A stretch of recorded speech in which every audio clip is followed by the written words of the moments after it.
Ladies and gentlemen, thank you for coming out to the Hawks Nest for tonight's football game. Please enjoy our pregame entry, brought to you tonight by Putter Sports Grill. For all of your pre- and post-game festivities, visit Putter Sports Grill.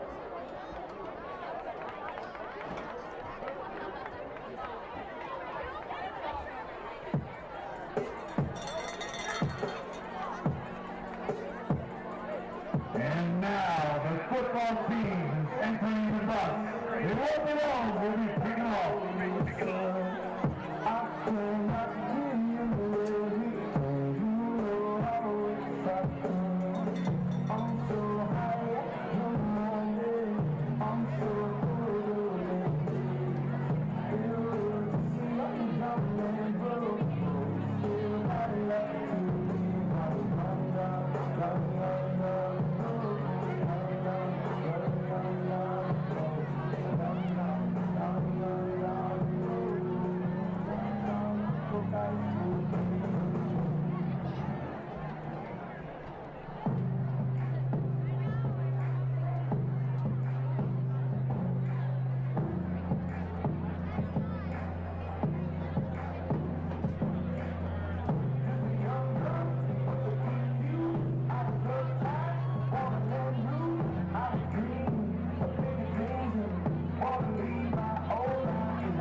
experience. The Hawks are circling the net.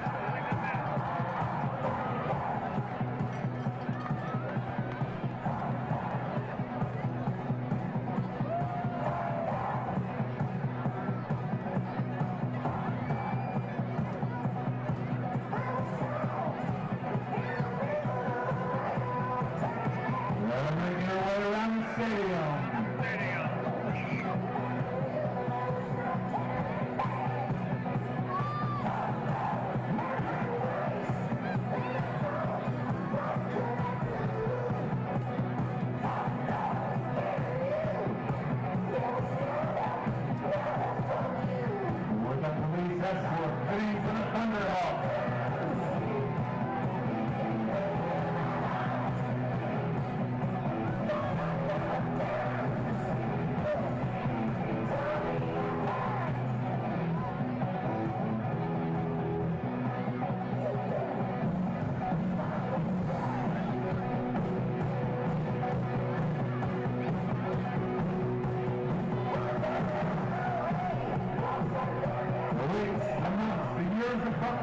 All come together tonight at the Hawks Nest.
Ladies and gentlemen, welcome to another Friday night here at Lakota East High School, home of the Thunderhawks.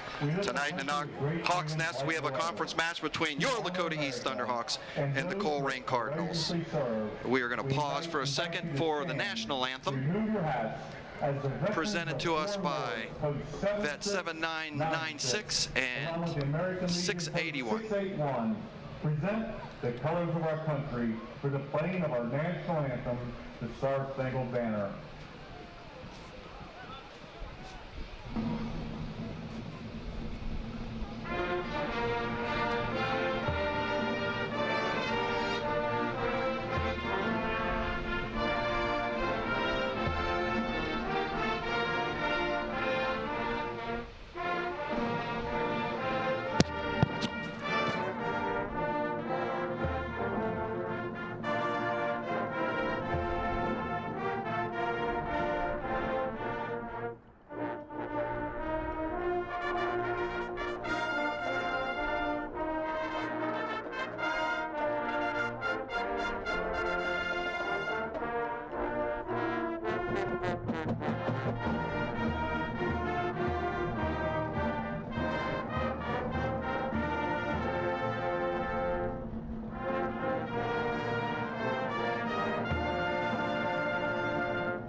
Ladies and gentlemen, welcome back after the national anthem. I'm Dave Royce with my fill-in partner in the booth, Matt Bachman. Matt, welcome back.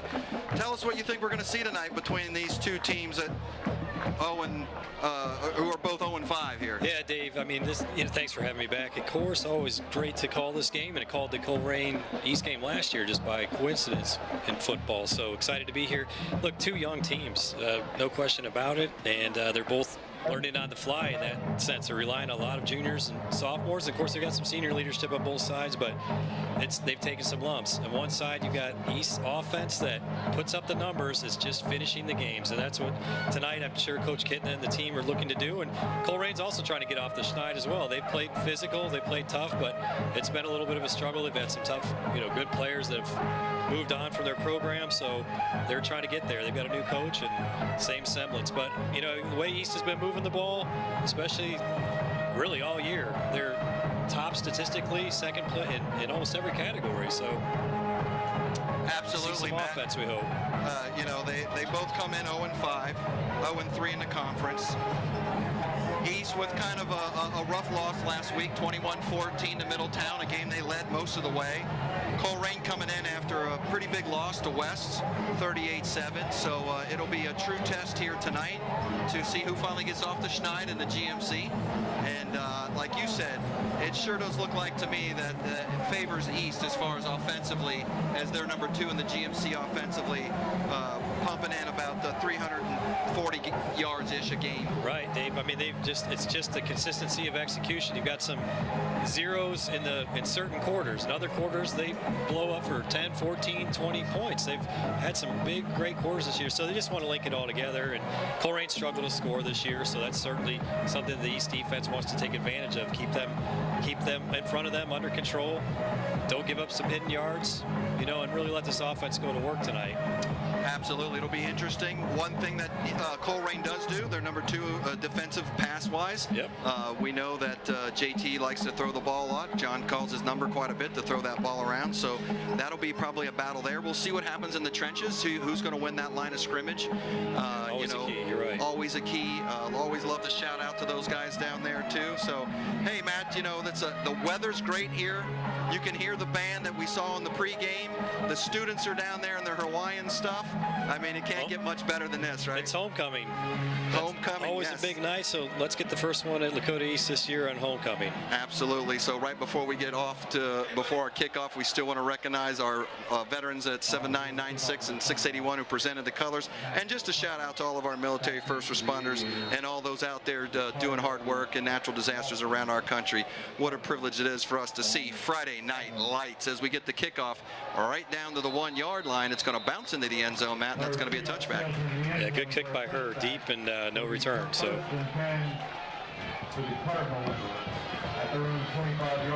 here we go.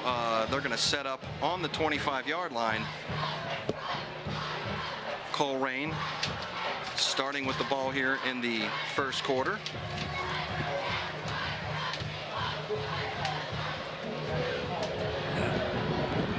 As we'll see the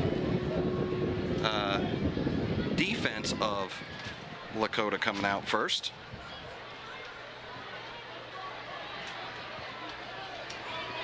Not overly seasoned here, Matt, right? In the defensive core, kind of young.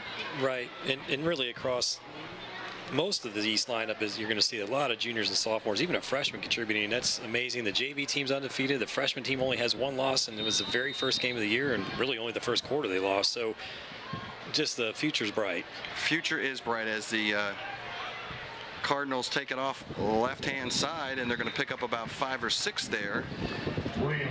They went with Greg Williams on that and a keeper.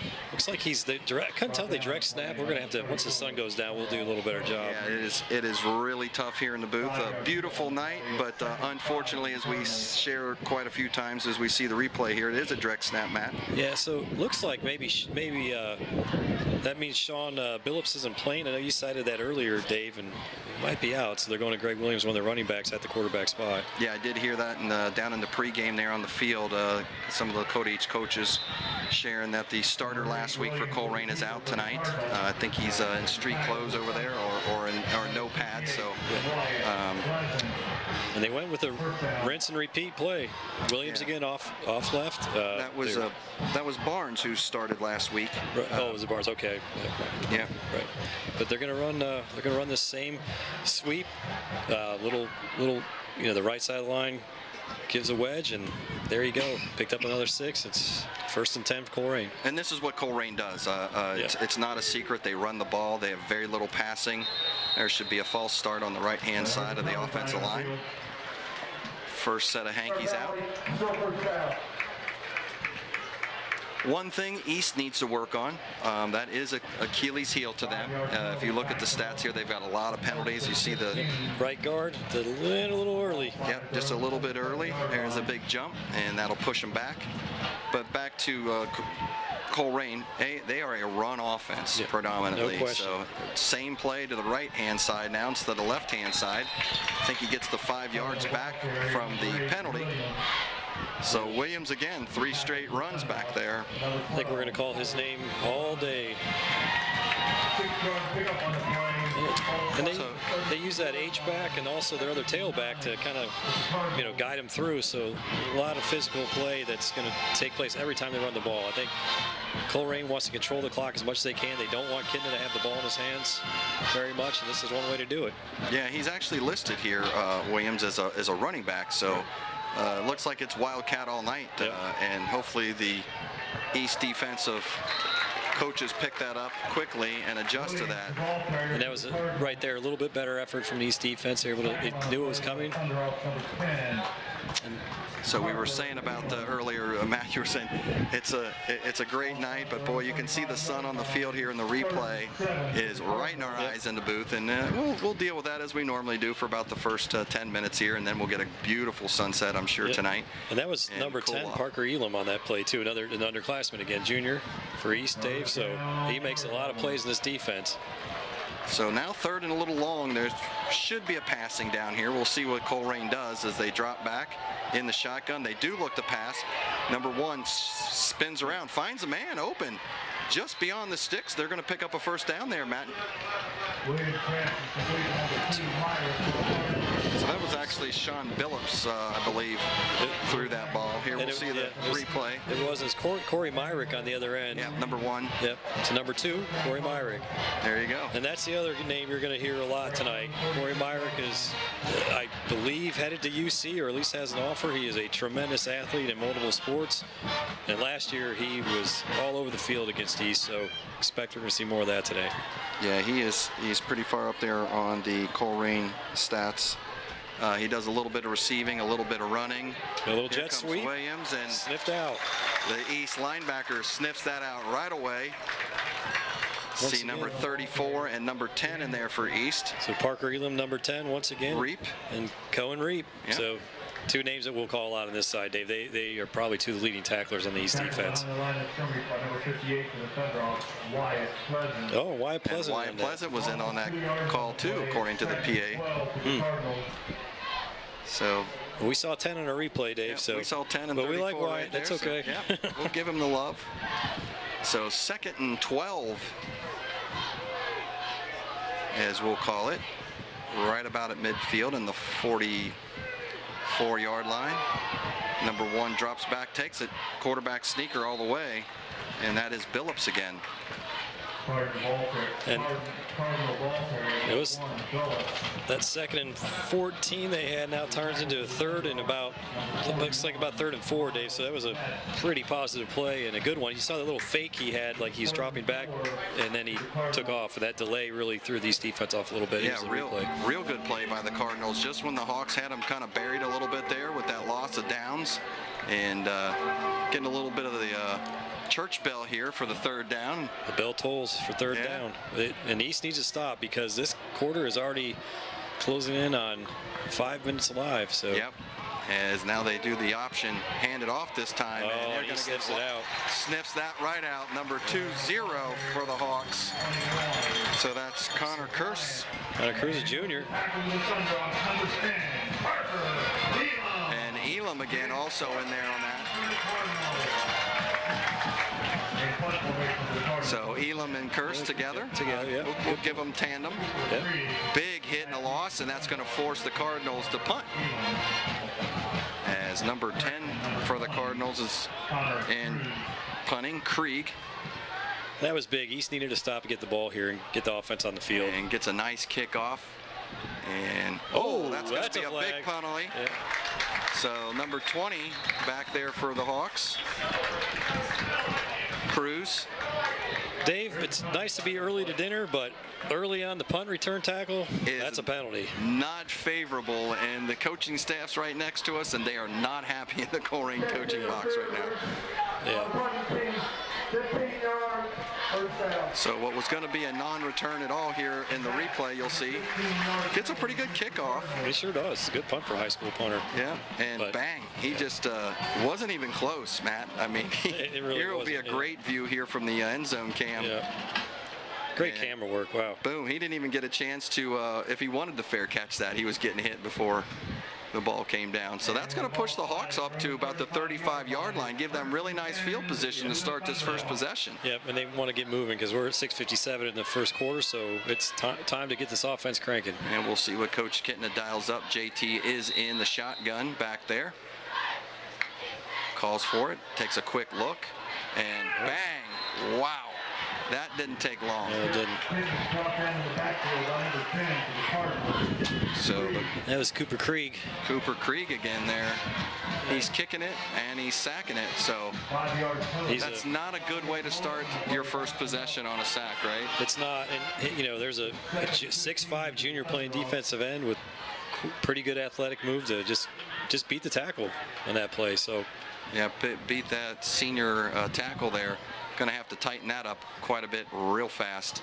Yeah, Nick's had a good year, and it just, that happens, unfortunately. So may have been a bad assignment call there or something, because not a strong suit of the Cardinals, right? When you look on the depth chart there and you look in the stat sheet, this sacks is not something they're racking up over the last 5 games. So to start that game off with one, huge for the Cardinals. Bad start for the Hawks. So see if they can get this thing going now at 3rd and 15. And Ryder just really gets stopped for no gain. They're the sophomore tailbacks, one of the top tailbacks in the GMC. He is in yardage, and he's having just a great, tremendous season. I think he's rolling right there at about number 2 in the GMC for overall. Yeah, that's really the story of the East offense. You've got the number one quarterback, the number 2 running back, number 3 wide receiver, who actually even missed a game, and then Andy Vogelman's not too far behind Zion Neal. So really a deep offense. Yeah, Andy sat out last week, resting some injuries. I think he's going to be playing some tonight. Yeah, he's been out there. As Kittner drops back, throws one over towards his sidelines, and a nice catch there by. That's number 11. Derek Williams. Derek Williams, the junior. Yeah, I know JT really likes to look for Derek. Derek's created a lot of separation this year, and he's had some great catches. And again, another junior. So what a throw! Just a beautiful throw. And an even nicer catch there by Williams at the end. So. Yeah, McFadden's one of his favorites. Zion Neal's another one of his favorites. And there goes Ryder. And this little guy right here, I'll tell you what. Ryder Hooks brings the lunch pail, man. For a little guy, he's got to be one of my favorites wearing black and white right now over the last 5 games. Just bringing it and bringing it and bringing it. And you'll see here in the replay, Matt. Not a big guy, but he finds a hole, he slips in there, he sticks his head down in there, not afraid of contact at all. And the kids will tell you he's one of the best in the weight room. His leg strength is unbelievable, and it shows. As now a little razzle-dazzle over to number 19 in motion. That's going to be Jones. That's the freshman, Carter Jones. So we'll say it a few times. This is a young group, and boy, a lot of promise. And here's another guy who's just tremendous work ethic. He's moved into the area, and these guys love him. Here's a replay here as a freshman. Not a big guy either. Not afraid of contact. You got to love that. I'm sure Coach Kittner loves it. And to put a freshman on a varsity football field is saying a lot. Absolutely. That's all you need to know about what type of work ethic he has. Yeah, big difference when you go from junior high to the varsity level, right? 8th graders to 18-year-olds. And there goes Hook. Ryder taking it up. Dave, what I like about Ryder, too, is look how patient he is in that run. He didn't just sprint to that spot. He actually kind of felt his way and then accelerated when he had to. Just really read his blocks well.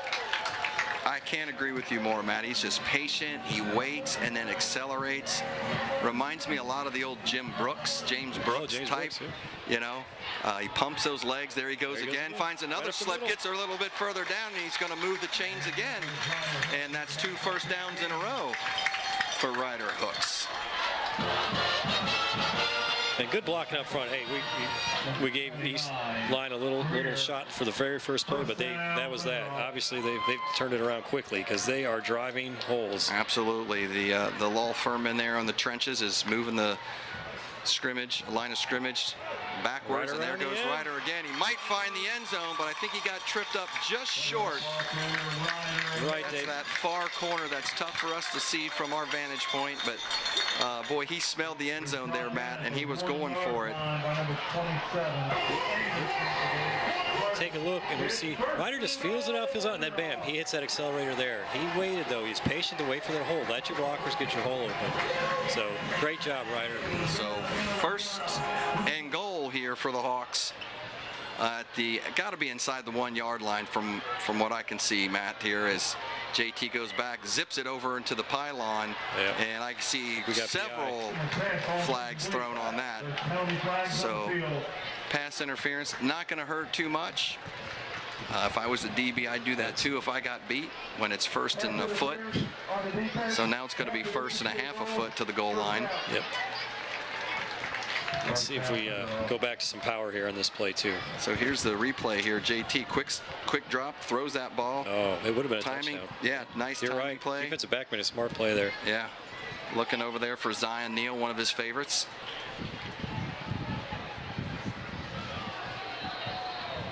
Zion with 55 yards last week.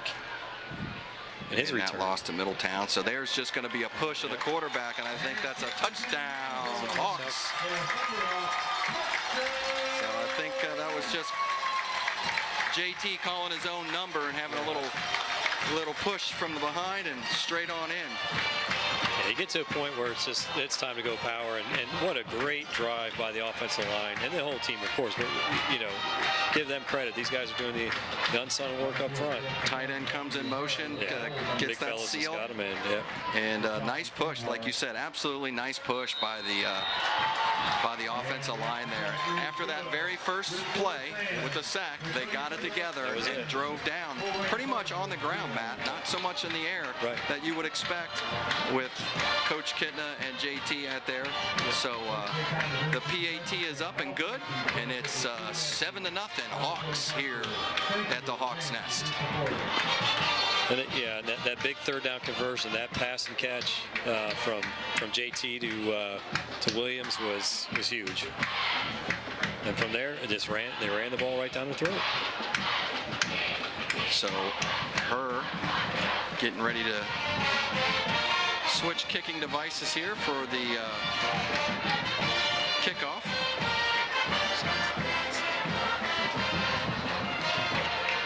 As the Hawks get ready for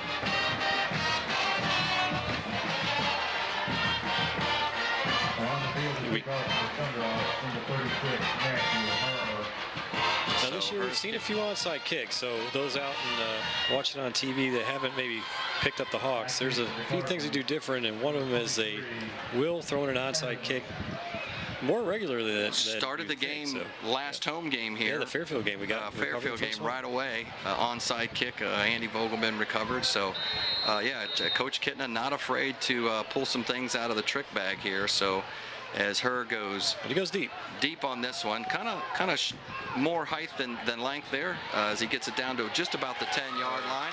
And big number 87, P.J. McFarland. What a great open field tackle too, because he had some space. There was a little bit of a gap. So P.J. with a big hit there. Looks like they were kicking for hang time and not too deep here, as you'll see in the replay. He gets that about at the 11-yard line. Comes up about 12 yards and crunch right there.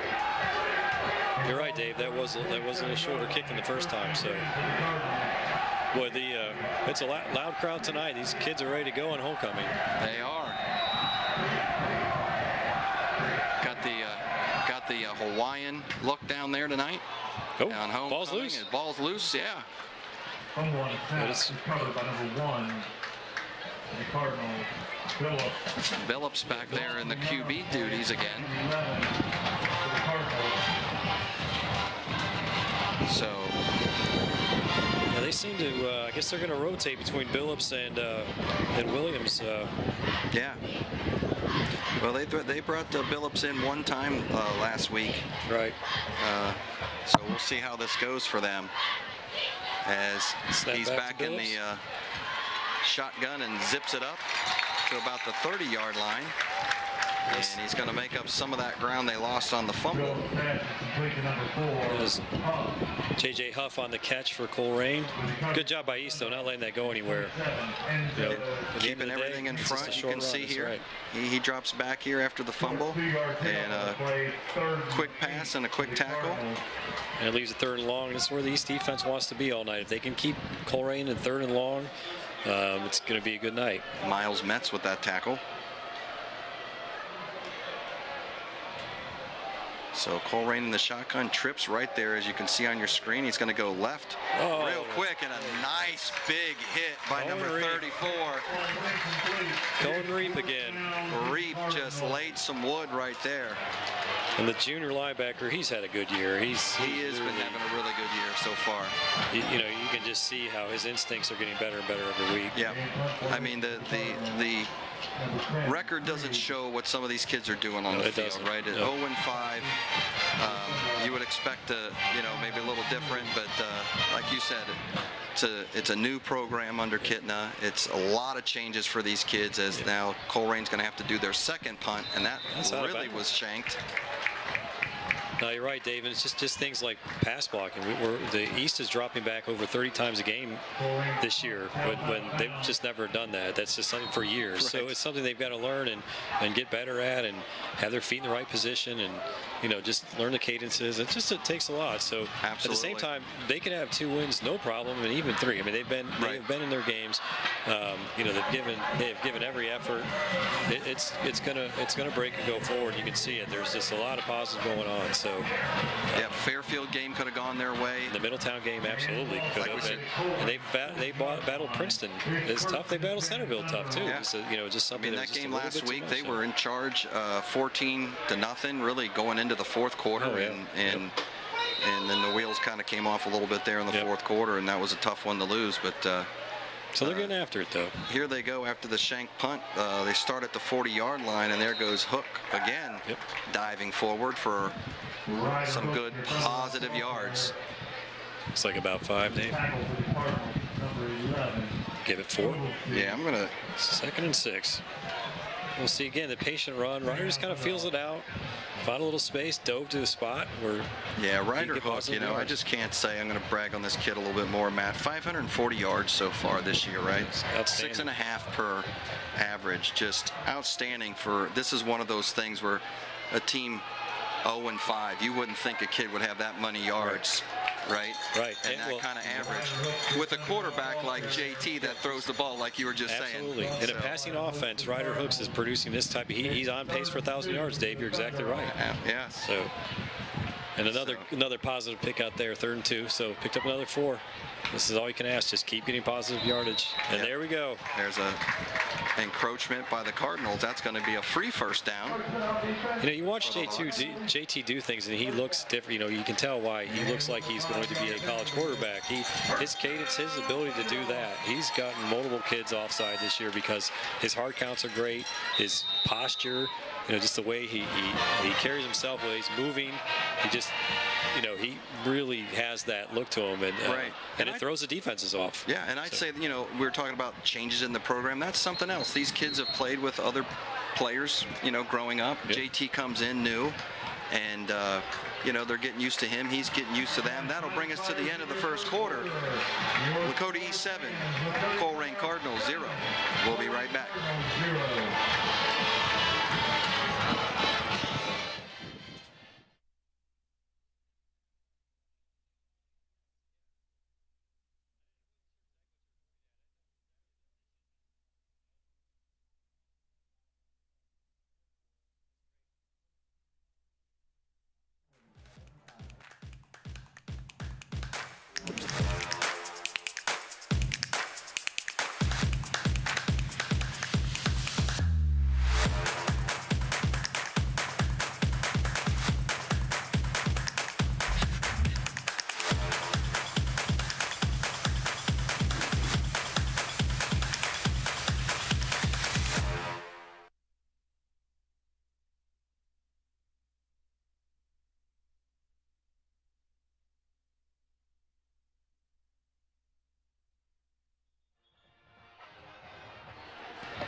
Welcome back, everybody, to Lakota East in the Hawks Nest here as we end the first quarter. And Matt, so far, pretty balanced. And the Hawks kind of picked up a shanked punt here and is on the drive here early in this. The second quarter gets started at the end of the first quarter as they go to look to put their ball in the end zone for the second time. And that's a great play right there by the Cardinals. But back to that first quarter, Matt, you know, Colerain had the ball, started moving it really well. Then the Hawks finally tightened up, shut them down, made them punt probably about midfield. And the Hawks boy just took the ball, drove it straight down, put it in the end zone. And same way now, the kickoff, and Colerain moved the chains once, and now they're punting, and we're going to flip the field here and go left to right as JT sets up from his own 20. From the Colerain 26. Or Colerain 26-yard line, yeah. Marching forward here as he does a pass fake, rolls out to his left. He's got a lot of green over there. He's going to keep it and run forward for about 6 positive yards. Brought down on play by number 20. You know, so JT was running with the ball out, but I think he always is trying to be a threat to throw the ball. That is his, you know, he knows that's what he's made for. He's unbelievably fast. He's a great 400 runner in track. So, but he left that out and luckily hit the ground before that came out. Yeah, here you'll see it, Matt. But right see, here he's kind of, because he's thinking, I want to pick the ball up and throw it to somebody, Yeah. but. You know, luckily he's on the ground and dead ball, so picks up some positive yards. So we're at 3rd and 5. I'm old school. I'm like, hey, once you get across that line of scrimmage, time to tuck it. I'm all for keeping it out there to make that throw, but once you get across that line of scrimmage, you're not throwing anymore. So let's tuck it. Yeah, no arguments. I'm sure his dad has told him that more than once. As we're going to get some early whistles here, and something didn't look right, and Coach Kitten is going to call timeout. Early timeout here. So just underway here in the second quarter, as the Hawks are leading 7-0 and working their way down and starting to knock on the door here for another score. Yeah, and this is the least that Lakota East has thrown the ball probably at this point in any game this year. There have only been, there was the completed pass on the long 3rd down pass, and then the pass interference play. And then, you know, right there, the short, the first play that Corey Myrick sniffed out and went for no yards or -1 loss to Zion. So the good thing is the run's established, and there's the opportunity now, I think, to, if we can get a little bit of time back there, to throw the ball down the field. So. Yeah, absolutely, Matt. I think this series, the last series we talked about, a lot of runs, a lot of looks to Hook, and he drove the ball down in there. And it looks like this series, we're seeing a little bit more passing plays called. You look overall, every one of these games, Coach Kitten calls a very balanced game, right? Yeah, there's a lot of runs and throw passes mixed in there. For at the end of the day, it's a very balanced That's very sheet true. here. That's right. So they got things all settled out and set back up as we get ready to go here. He's getting us back in the shotgun with the split backs. He fakes the handoff, looks deep, finds somebody, wings it on down to the big Derek number 84.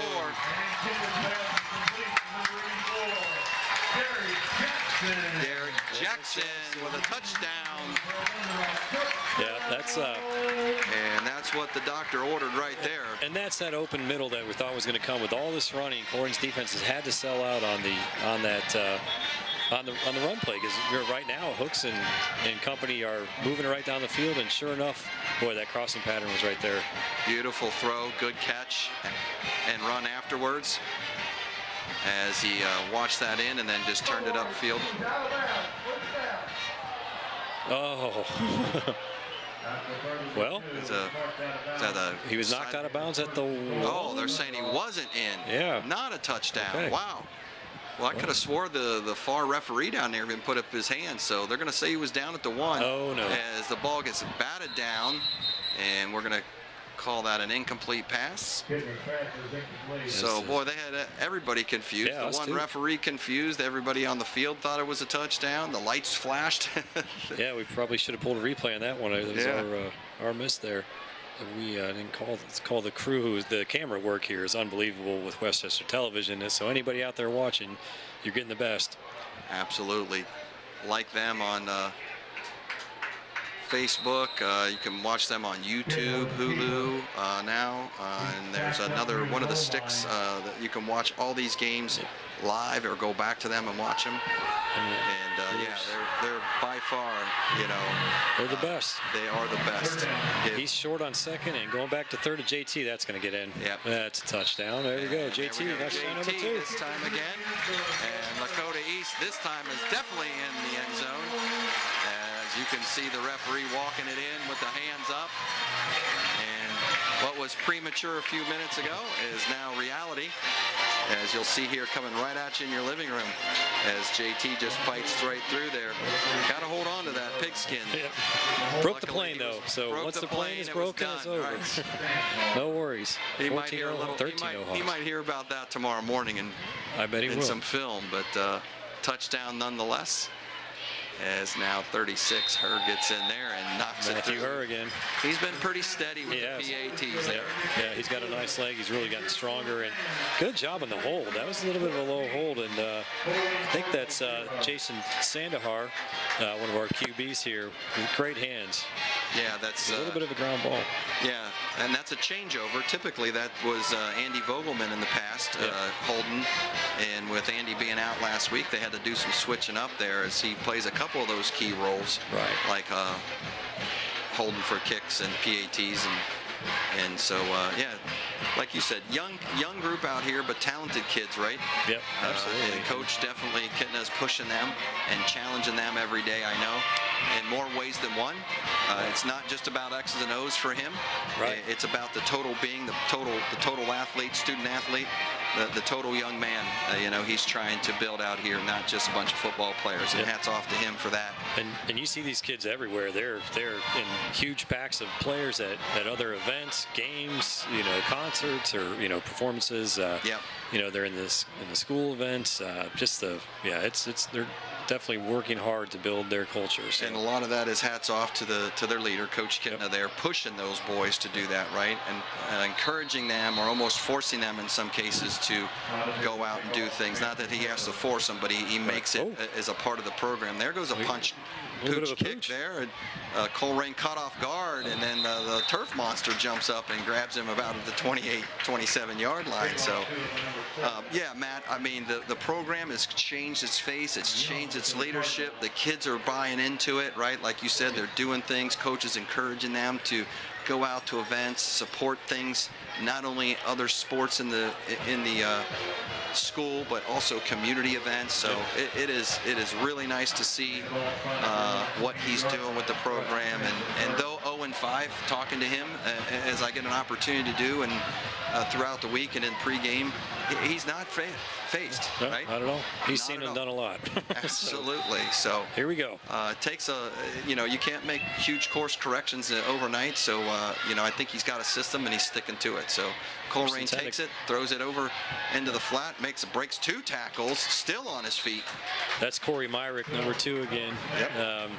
You just can't say enough about Corey. He has been a tremendous athlete for 4 years at Colerain, both in football and basketball. I think he runs track too, but he definitely is on the hardwood in the winter, Dave. But he's just has tremendous ability, and I don't know if he accepted that UC offer, but I'm pretty sure he's got one. And you can just see right there in that replay, there's a lot of just natural athletic ability there. So. He's had a couple tackles tonight that he sniffs out that other people don't necessarily. There's a couple of tackles for losses that love to see the multi-sport athlete. Yep. And I think it's huge in high school. I think we don't do ourselves due diligence. Pressure from East. Yeah, big Saka. It's a penalty flag though. I think we're gonna maybe probably a face mask. Yep. Did have Marcus Osner and once again Parker Elam in on the play, number 10, but yeah, we got a face mask. Definitely had a big chunk of that. Yeah, I don't know if we get a replay here. Excited about that one. And what was going to be for naught is Phillips is back there. He comes straight through, Matt. I mean, unstopped. So there's. It's hard to see it. See that at all. Yeah, that's the guys. Look at the camera work That's right there. I think. But I think he's got Jersey right there. Yeah, he's got a big. I think his head went down. Yeah. And I think East took a bad one on that one. Yeah. So what was going to be a big loss, Colerain got a break. Looks got like a big break there. As it looked like his hand was up underneath and on the jersey, about at the shoulder area. And I know, and we saw it enough, but I do, unless he just happened to hit the first time through and then they handed in the upper chest. It's possible. If it slid off, if so, the ref really has But you would eagle think eyes. that would be a 5-yard penalty, not the 15 version of it. So here we go now with Colerain as Williams goes right. And he's going to gain about 5 yards and bring up about 2nd and 5. So, you know, that happens in the game, right? When you think you had a big play for loss and it goes the other way, and that's a big, 25, 30-yard change, in the field. So that's a big play. But they just have to shake it off and move on. And I think that was Marvin Richter on the tackle. He couldn't quite catch it, but a nice form tackle. That was, a 6-yard gain, so a good healthy first down game, but it could have been worse. Yeah, just under 8 minutes now in this second quarter. Colerain finds themselves 2 touchdowns down, and the Hawks would like to shut the door right here at midfield and get this ball back. As we're going to see another penalty here. Encroachment, I think they're going to call it defense. Didn't see that one. So two penalties here so far have really hurt the Hawks, right? And this has been one we think's maybe questionable, but the referee's a lot closer than us, so we'll give him the benefit of the doubt. And now an encroachment that's going to give him an automatic first down here as they move the sticks, as it was 2nd and 5, and now it'll be 1st and 10 from the 44-yard line. East is, this has been something this year. One of their, let this play go. Colerain back in the shotgun again, split backs. Phillips back there, takes the ball, looks, it's going to be a passing down all the way. And that's, no. Well, we're going to need a replay because that sure looked uncatchable. That not only uncatchable, but that's a free ball, right, Matt? I mean, both guys have a right to go to this ball. Let's take a look. Looks like number 3 was on a beat for it more than. Yeah, the receiver has a little bit of right over. Boy, it's tough. It's a tough call because I just didn't. That thing was wide and deep. Hard to. And going the opposite direction of where he was cutting too, right? He was cutting right, and the ball was thrown left. So the receiver, the QB were off page there because you're right. That thing was well left and behind him in that case. So another bad break here for the Hawks as the Cardinals are going to get a 1st and 10 out of the pass interference. And so far, almost all of their yardage has been on penalties. As now Williams around the right again. Williams goes around right, finds a little bit of space over there, and scampers down to the sideline. And he's going to pick up about 7 or 8 yards. Second quarters have been tough for the Hawks this year. They've been outscored 52-13 in second quarters, which are in the total of the second quarters this year. It's been really difficult. It's been some of the unforced errors that really give them trouble. The extra penalties and pre-snap penalties, especially, have haunted them at times. So, you'd love to see them get a stop, maybe holding them a field goal right now because they've lost a little momentum in this situation. So, I'd like to see this slow down. And definitely doable here, right? They've been playing well tonight. So, 23-yard line. That's about an almost 38, 39-yard kick for high school. That'd be big time. As now we go flip to Williams. He's going to find a hole, slip through it, make the first down and a few more, and he's going to be inside the red zone and down inside about the 14-yard line. Colerain started attacking the left side early, but now it's been right, and more right, Dave. And I think there's something over there they see that they like with their right guard, right tackle, just that veer in a sense. They're picking at it, and Williams is really gashing right now, gashing yards. So back to 1st and 10 at the 11-yard line. Yep, actually made it a little further than the 14, as I thought. He was down to the 11, as you just mentioned, Matt, and they're going to set up 1st and 10 here so they can get a first down right before the goal line, and Hawks got their work cut out for them now as Billups keeps the ball. There we go. That was a straight snap to Williams, I think. Yeah, it's back to Williams. They went through, they switched this up again. They're tricky with this, and they had Williams in the Wildcat. So we'll need to keep on our toes sheets, here, man. Our toes, and make sure. So Williams is going out now, so we'll know. We think Billups will probably be back under center. Looks like Billups has come back in. Now, whether that means they're is it a passing down automatically for Colerain? Actually, Huff came in. Oh, okay. Oh, yeah, you're right. No, I see that. Yeah, I think that's number 4. Huff is going to come in.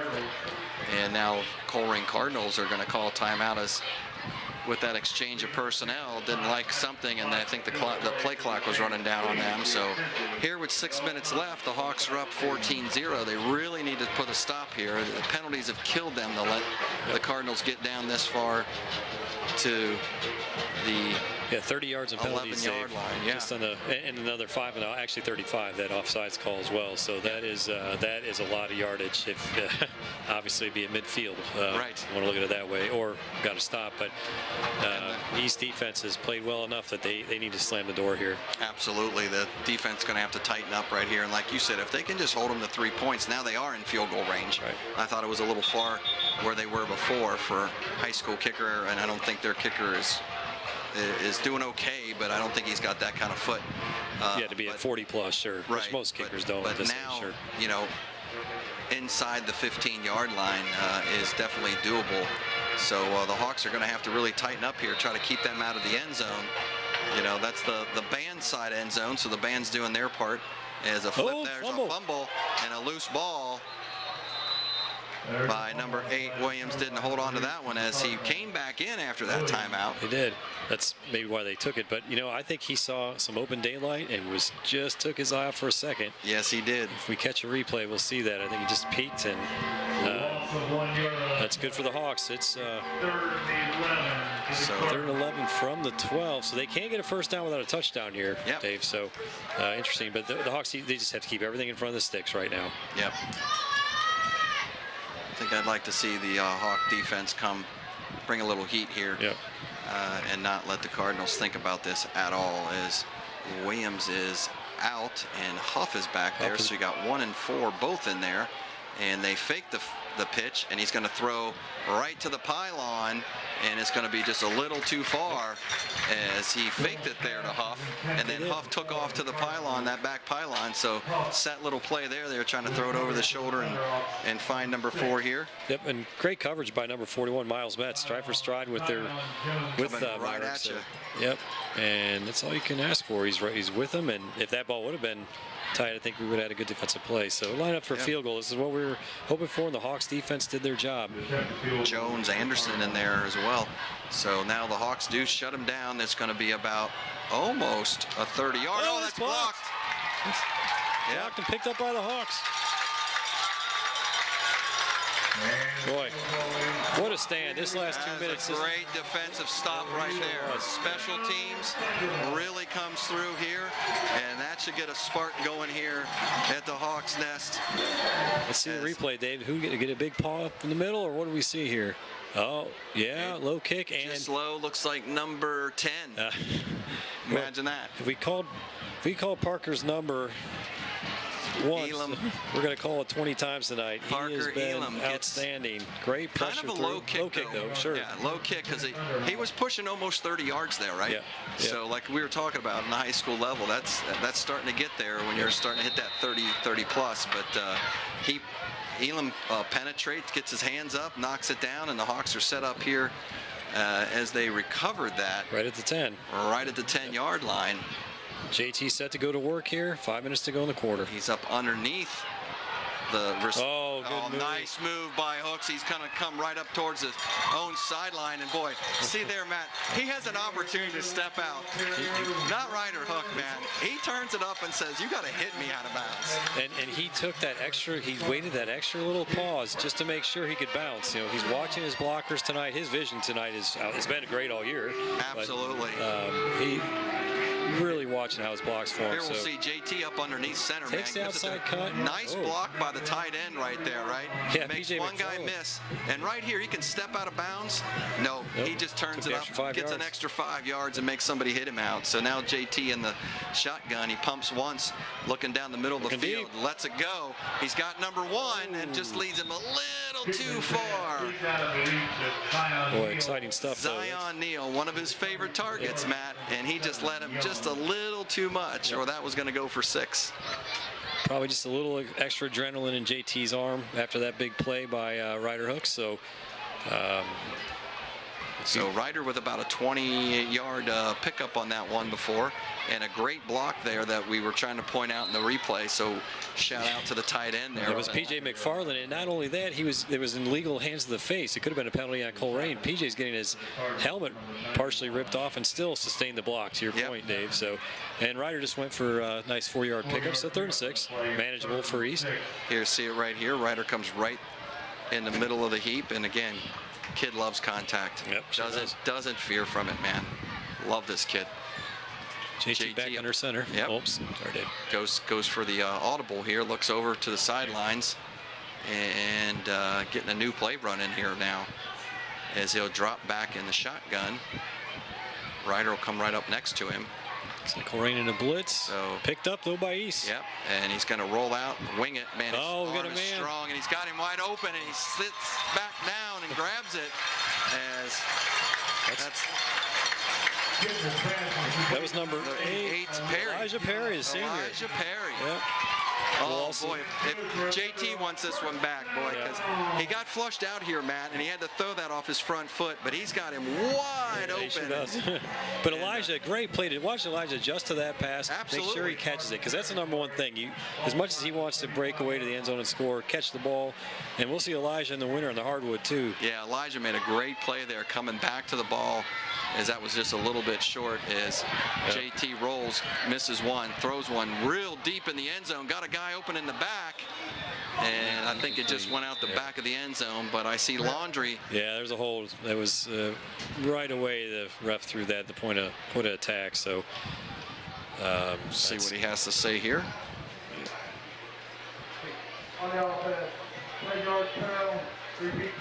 Didn't give us a number, just holding on the offense. So yeah, I think, you know, when they got kind of flushed out here, we'll see. Maybe we'll pick it up, Matt.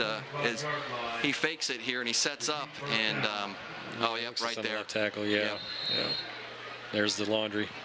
That's number 77 on that. Pretty looking ball. Just ran out a little real estate back there. But, so that's going to push the Hawks back.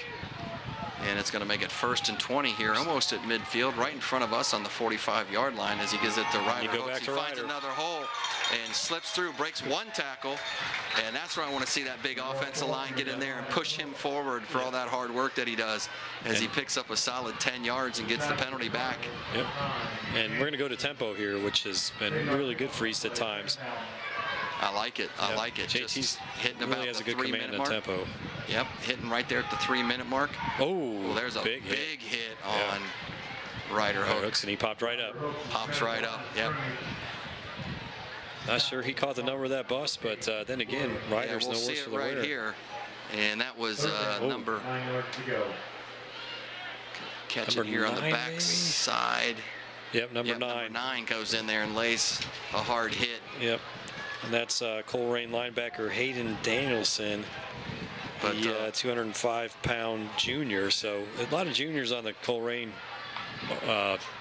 unit as well. So there's a young team. Didn't phase Ryder at all, man. He's like the weeble that wobbles and just won't fall down and comes right back up. And now he's split wide, naked backfield as TJ looks around. Good protection. Offensive line doing a good job this time. He stutters a little bit. Got to tuck that ball in now. And reaches forward, and he might have enough for a 1st down. So he gets the spot, Dave. What looked a little ugly. Boy, he spotted him back though, about 1.5 yards from the. I think you're right. He stepped out. I don't know. Let's see. Looked like he tried to reach the ball. He saw the pylon over there. So we'll see. JT's back here, Matt, and he's looking around. The offensive line's holding up for him. Now he just takes off, carrying that loaf of bread though out there. And maybe the knee. Knee must have been down. Boy, that was a tough spot. Really close. Really close. But 4th and about 1 yard, and coach is going to go for it here, as JT knew where that stick was, and he was trying to reach for it. So maybe they're saying that his knee hit, as Hooks now slices up, and he should be right there.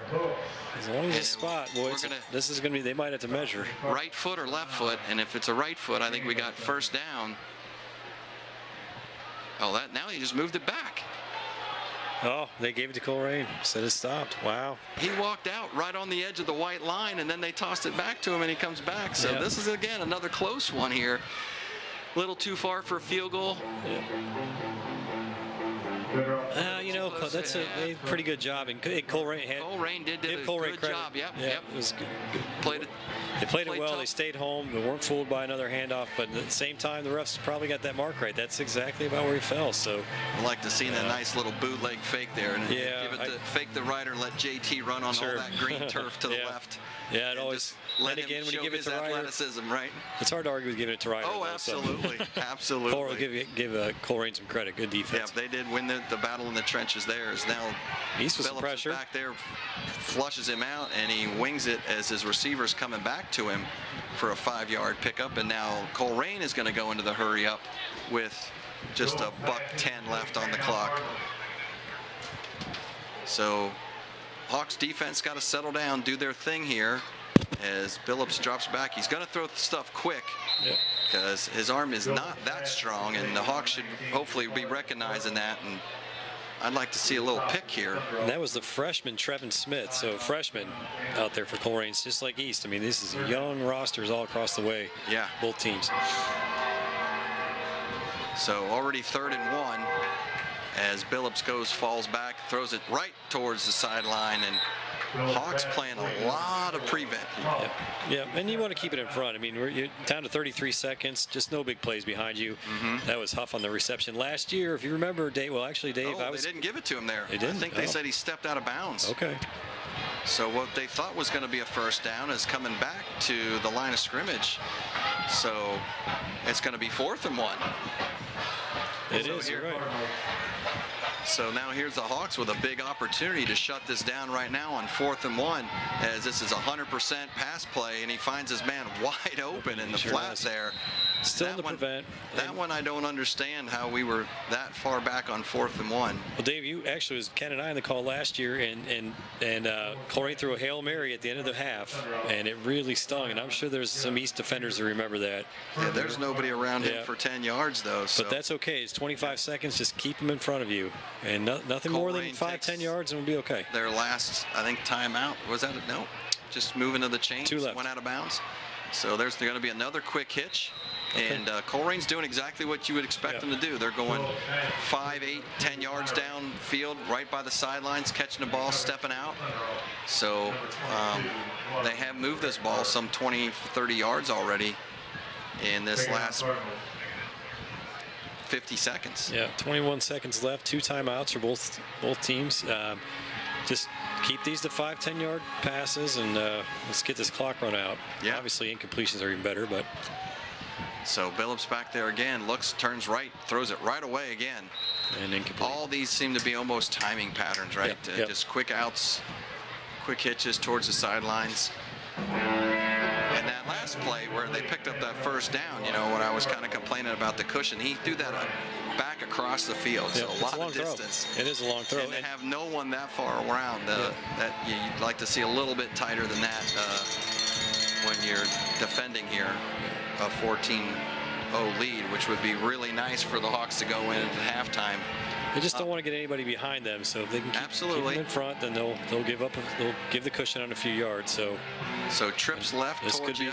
They could be taking a shot. And as Williams rolls right, I think that's one of his favorites. There's big pause. Big Parker Paul Elam knocked down. And Elam again. And just like you said, we'll take incompletes or even better. And so batted balls down are even nicer. So but Parker is just making plays all over the field. He has been around, as you'll see here in the replay. And he's reading the quarterback. So. Yeah, they were setting that up, screen, and Hawks came in and put the pressure on him. So 14 seconds, and Colerain's lined up to punt. Yeah. I'm surprised at 4th and 5 at midfield. Well, I think that's respect for JT's arm. Yep. And he whips one down, and they're going to get a nice Colerain bounce, but it may be a little too much as it goes into the end zone. As I think the Cardinals thought that thing was going to die and kind of gave up on it. But that'll come out to the 20-yard line. And I think so. Yeah, to your point, Matt. You know, JT does have a strong arm. If they get stopped there, could he throw a Hail Mary into the end zone from the 50-yard line? I think he can. And so, you know, I get that. So, yeah, there's a little respect there. With these lightning fast receivers, too, I mean, they, you know, you get a couple of these guys behind the defense, and that could be trouble. So Colerain's playing it smart. That's, you gotta just, you know, lick your wounds and walk away and go to the locker room and try to adjust. And Hawks are happy with this. They're just going to take a knee and burn these last 4 or 5 seconds off. So here we are in the Hawks nest. Your Lakota East Thunderhawks 14, Colerain Cardinals 0. 14.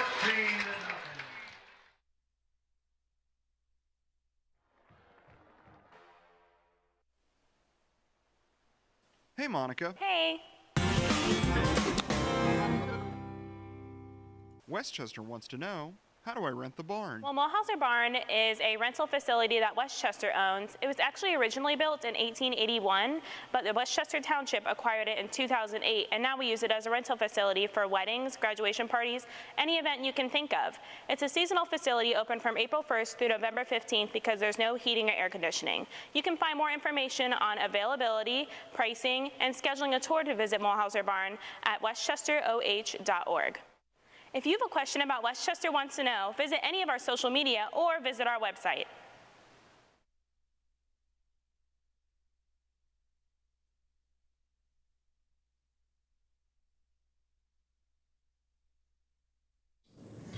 Hey, Aaron. Hello.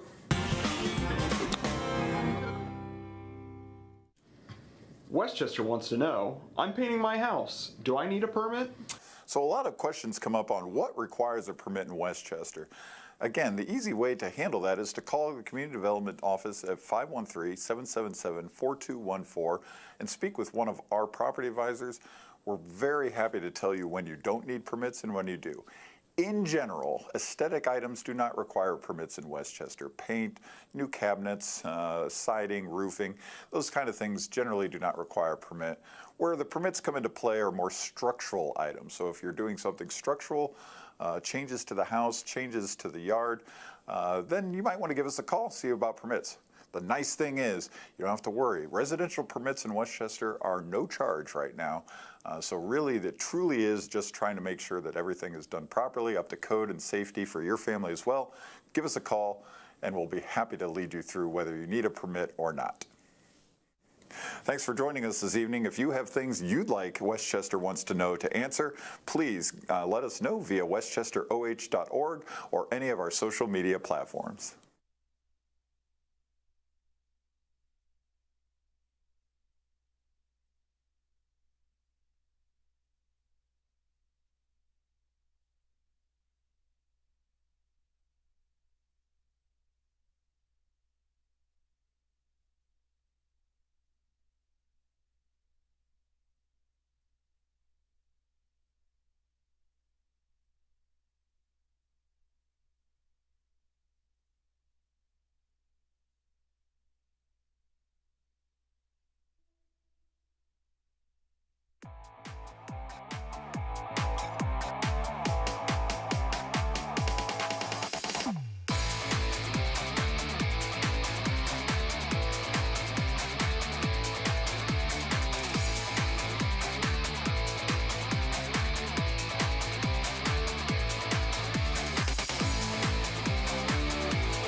Ladies and gentlemen, welcome back to the Hawks Nest here, where your Lakota East Thunderhawks are up 14-0 at the halftime.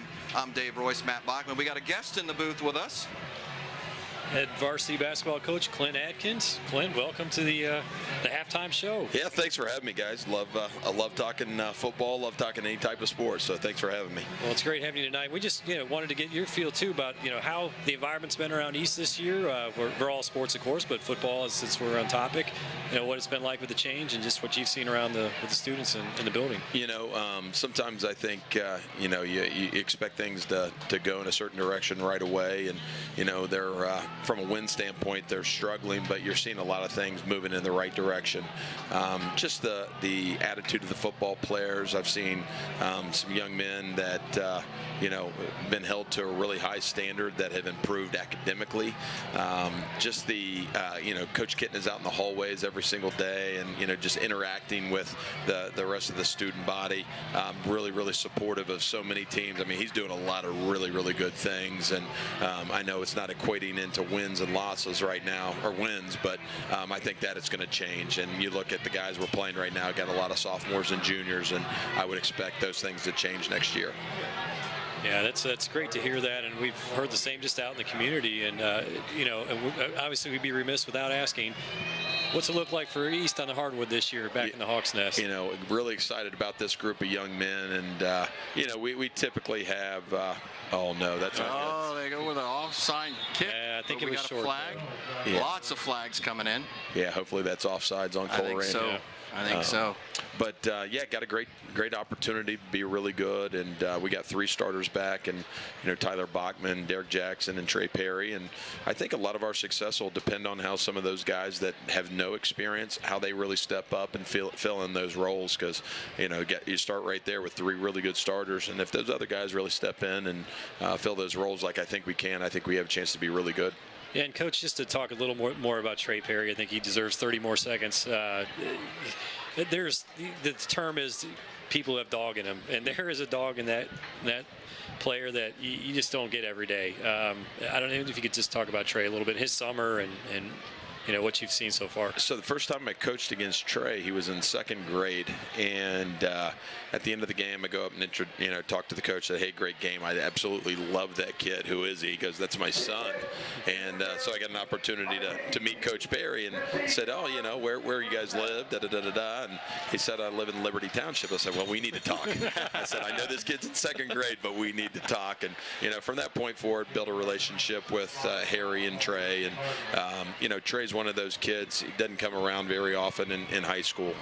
He just competes his butt off all the time, and everything that he gets, he deserves. And he doesn't hide from work. He's in the gym. He eats, sleeps, breathes basketball. And when you have a point guard like that, and he's a leader on the floor, and it just makes my job as a coach a lot easier. So proud of him, and he's got 6 D1 offers going into his junior year, which is remarkable. And like I said, he gets everything that he deserves.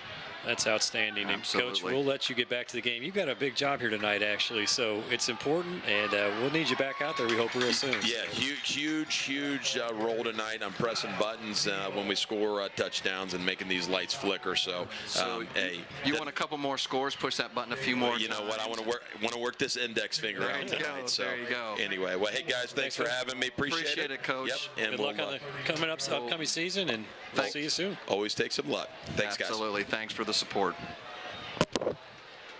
We'll get back to live action. I think big pickup by Ryder Hooks in that play, Dave. Yep, Ryder Hooks has a big pickup. That was an illegal touch on the kicking team, so that's how the Hawks got the ball. Oh, and he's going to get hit from behind. There's a fumble.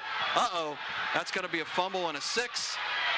As JT's trying to come from behind, and he does catch back up with him, showing some of that track speed, but we're going to have to see the replay on that one, as that's been the biggest play for the Cardinals all night, as the Hawks did get the ball, illegal touch, 15-yard penalty on the Cardinals, and then you pointed out the run by Hook, and then TJ drops back. I don't know if we have a replay of that. Yeah. We're going to take the flag away. Well, he had a lot of time. He tried to step up in the pocket, but just a little bit too long. And obviously, eventually, just as he went to throw that, he got hit from behind, and the ball slid right out of his hands. And big number 11 went rumbling, bumbling, stumbling, and boy, he did his very best to try to punch that out. Yep. But you'll see here again, Matt, you know, he steps up in the pocket, and just as he goes to release it, just seconds, and a little technical difficulty there is when he got his arm pulled back and ripped down, and then the number 11 rumbles it all the way down inside the 5-yard line before Kitna can catch up with him. And the Cardinals set up, and now the Hawks are going to have to really buckle up and try to hold him here. And they, on 1st and goal, knock him backwards. And I think that might be a loss. Yeah, it sure was. And on that play, though, Gary Oglesby for Colerain with the run, that's why you tucked the ball, to your point earlier in the game, because he took a hammer from JT and he held on to it. It wasn't even close to fumbling it, actually. So good scoop and run by him. But hey, Hawks got to get a stop. Not too sure about where that spot just came from. Drove him back about 2 yards, so 2nd and 4 from the 4. Yeah, so they'll set up shop there. Going all Wildcat all the way. Nice. Oh, almost had the open field tackle. But he struck him out for a couple of yard loss there. So we want to just thank Coach Clint Atkins. It was nice to have him here in the booth, talk a little bit about the program and what's spilling, like we were talking about, Matt, out of the football team into the hallways. Clint's a teacher. He's there every day, sees these kids, sees how these football players are interacting with his basketball players, and boy, number 20. Number 20, Connor Cruz. Again, Connor Cruz, we called his name a lot, Dave. Yeah. And he strung that play out. Had a big chance to knock him backwards about 3-4 yards. But somehow they sneak back to the line of scrimmage again. Yep. Well, Williams is tough. He fought for that extra yard just to get back to that. But to finish your, I'm sorry, Dave. No, I was going to say now third down here is now they go naked, and that's going to get blown up. Boy, the Hawk defense. And Hawks just ate that up. Boy, they sure did. And somehow got the ball out of there too. Yeah, I think he was blown dead though. Yeah, I think they're going to say they had already called it, But I think that was big Marvin Richter right in the middle of that. No, it was Hezekiah Holloman. I apologize. Number 51. Hezekiah helped blow that up along with, once again, Cohen Reap. Cohen Reap, and Reap's in there just ripping at it and does end up ripping it out. But I think you're right, Matt. They had blown the whistle and called it dead. So now that brings up 4th and 8.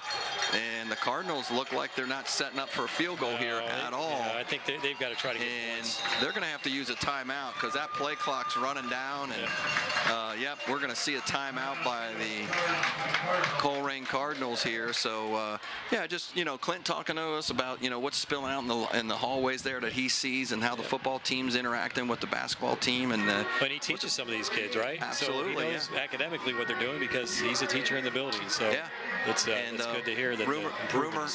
Rumor has it that the Coach Kitna's academic standards a little bit higher than the minimum GMC. So again, as we talked about earlier, he's got a program here. He's doing something more than X and O's with these kids. Right. We can see it. You get a reliable source like Coach Atkins there and telling us the same thing. But why we got to pause here, Matt, some halftime stats here. The Hawks doing okay, 179 yards at the half to Colerain's 85.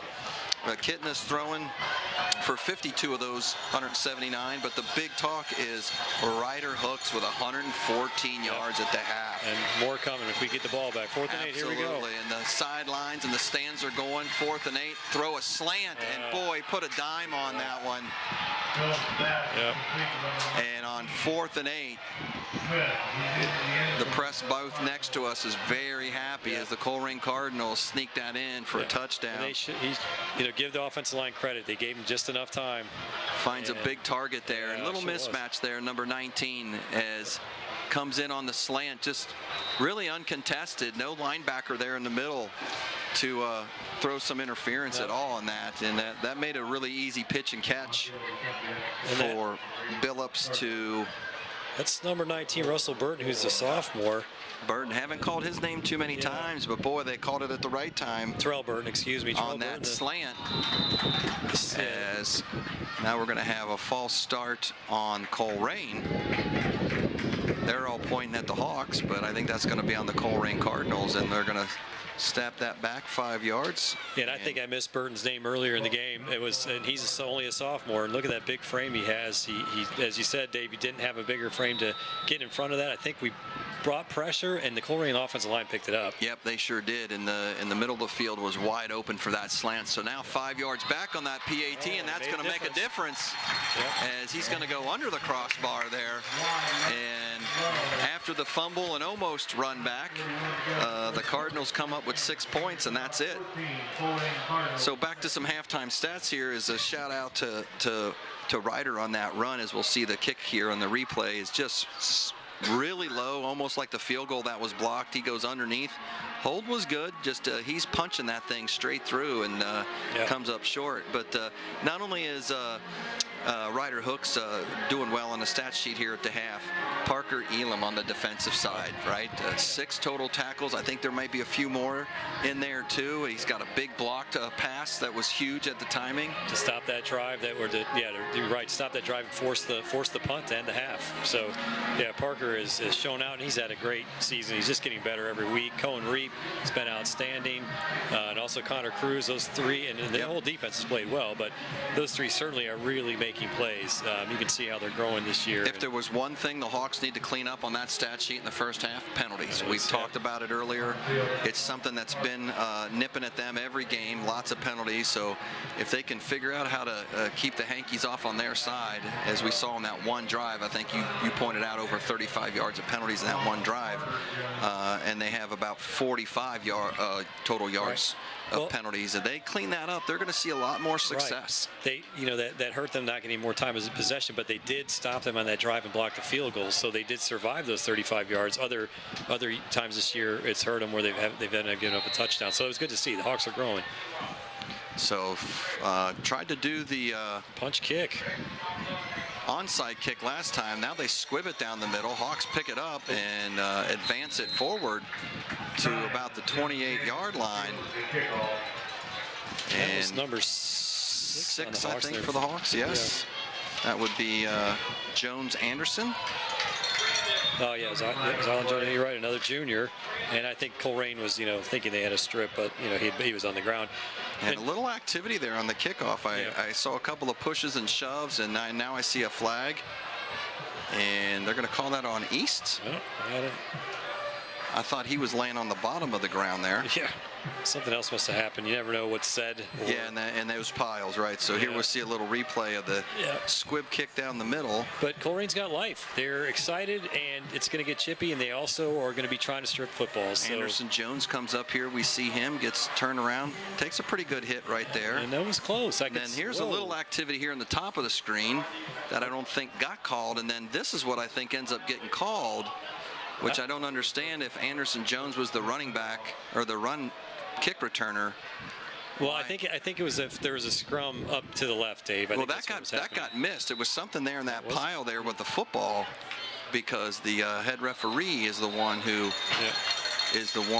threw the flag. So okay. Well, the other thing was that was close to being a fumble, actually, Dave. I can see why when you saw the replay, we're looking for the fight, but I noticed it. It was close, so we've got to hold on to the football. Because the other thing you mentioned this year has been the turnovers, and we didn't have any in the first half. We've got to really take care of the ball in the second half. So just as we were talking about penalties, there's 15 yards that hurt us right there, but then encroachment, we got 5 back. Right. So, again, talking about getting rid of penalties, cleaning that up. When you almost had decent field position, now you go right back, start inside your 20-yard line, and now the Hawks are going to have to put a good sustained drive here, as you'll see JT dropping back, fakes it to Ryder and keeps it himself and goes forward.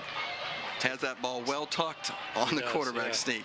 Took an extra hit too. Looked like so a couple little tempers going on out there. We'll keep an eye on that. As like you said, Cardinals got a little bit of life, and Hawks just need to shut that down. As boy, no flag there. Right. That looked like the garden variety face mask, but we'll see here. As number 19. That's the freshman Carter Jones goes through there. And boy, all of a sudden, somebody put a brake on him. No, it was clean. Got him right up underneath the shoulder pads, it looks like. Yeah. And Carter's not a big fella, fast and strong in the legs, but that big defensive lineman, number 97, got a full paw on him. And that was, So Just wasn't going to break Kit is in that the shotgun, turns, looks, throws it off over here to Hook as he breaks one tackle, spins, goes up the sideline. We got a first down. And he's going to pick up the first down on that. Kid is just tough as nails, whether he's coming out of the backfield or rolling out for the pass. I just put the ball in this guy's hands as much as I can. Yeah. He's got the vision, he's got the moves, the speed, and the power. It's really the whole package. And after that setback, that's a first down. Now Hook goes back up through the middle of the line and gets some more positive yardage adding on to that stats. And there's continual, you're right, it's getting chippy. Number 20 on the Colerain's defense, and Ryder will really get into it a little bit there. Now, you know, it's part of the game, it's football, and they're going to do that, but they're certainly, the energy is up on both sides, and Colerain's, you know, they're back in this game. They are ready to go. They did not have a good first half. And I'm sure they were in the locker room a long time. That was probably not well for them. And there's the first catch to Andy Vogelman back after his injury, who had some great catches in that Fairfield game. Yeah, unbelievable. Still, I thought he had a great one at midfield, and then his touchdown catch was just off the charts. But he got banged up a little bit in that process and had to sit out last week. So good to see Andy back catching the ball, and JT finding him there. Nice big tall target. It's a bullet from JT, but look, great hands of Andy. And now he's up underneath the center, hands it off to Ryder. He goes forward, gets another 6 or 7 yards, right in that sweet average of his. And, you know, it's that time. We got to get a few of these offensive linemen called out. You know, Nick Fritzke and, you know, number 75 there in the interior. Jackson Billingsley doing a great job. I think Tyler Meadows has been in there. Sam Williams. We just, you know, the crew has been, they've been opening holes. So, you know, and that's what you need, tight ends. PJ's doing a great job out there blocking, so Ryder's got some space. Yep, and we talked about it right at the beginning of the broadcast, right? Who's going to determine the line of scrimmage, right? Who's going to control it? Both teams like to run, we knew, right? The Colerain is a lot of running. The Hawks a little bit more balanced between their run and throw, but run plenty. And so that battle in the trenches was going to be huge. And so far, I'd say East is winning most of those battles. They have, although right there, Colerain got us there. They really strung that run out because, you know, that's where it gets tough. Multiple Colerain Cardinals stringing that run out, and there's just nowhere for Ryder to go. As great as he is, that's tough. And I'm noticing a lot of high tackles of late. Right? I see a lot of tackles up high. Now JT rolls back and looking for somebody downfield, gets a tip, and that's going to go incomplete as he was looking for Zion Neal. See a replay here. Or maybe that was Jones as he drops back here, rolls out. Nobody gets a piece of 51 at all. Zion. Tough play. Looks like Thunderhawks are going for it. Well, we've got Zandahar back deep, so.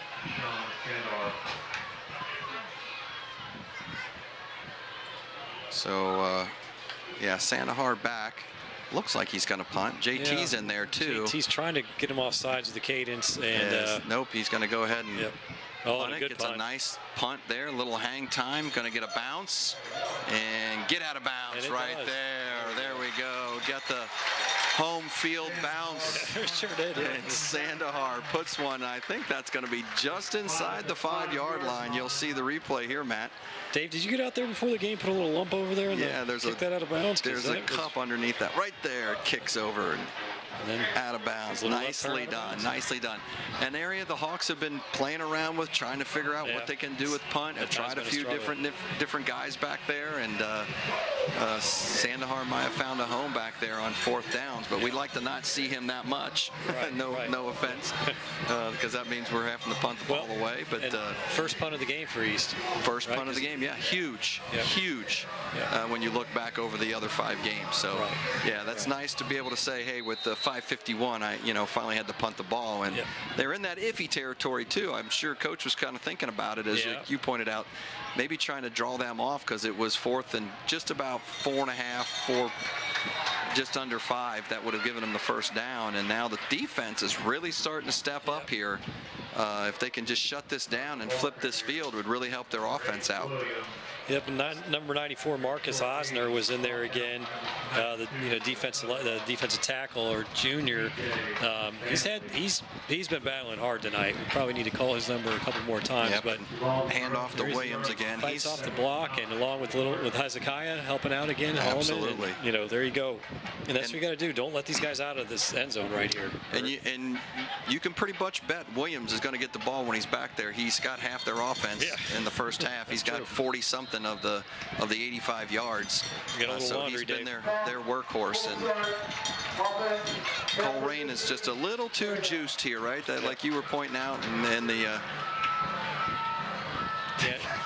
Well, they're also a young program right now, and that's just they got excited with that touchdown, the big defensive play, and then a touchdown, and then had their own false start, missed their extra point, then start to get chippy, and when it got east. But now here you go, they have another false start, drives them back half the distance to the goal, so it's 2nd and 12.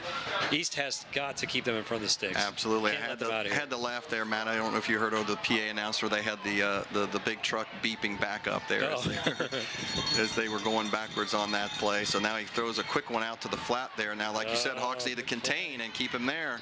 And he's going to get about 4 yards on the catch and maybe another 4 after the catch, and it's going to bring up. It's third and very short. Third and short now. So big play here by Billups over to number 2 for the Cardinals. Myrick. Yeah, Corey Myrick. When you need to play, you go to Corey Myrick. I think that's one of the things I've said at Colerain many times the last 4 years. So you got Williams back there behind Billups. You got Myrick split out. They got 3 wide to the bottom of your screen, and they're going to hand that off and try to pick it up, and the Hawks are going to put a stop to it right there. Look like they did. And I think he's going to lose yardage on that deal, and they're going to force a 4th down here, Matt. Yeah, he certainly didn't gain. No question. It's either the board's showing 4th and 1. Colerain's bringing in the kicking team, so that was big. So big stop there by number 94. I see in the middle there. Yep. And number 10. Once again, we know who that is, Parker Elam. And 92 popped in there and as I think well, 92. DJ Stanley. Yep, I think he was in to help. So nice big junior. So group effort there by the Hawks on defense, and boy, that is just exactly what they needed to flip the field. And there's a little low snap that he has to get off quick, and boy, the Cardinals are getting the favorable bounce here too. Yep.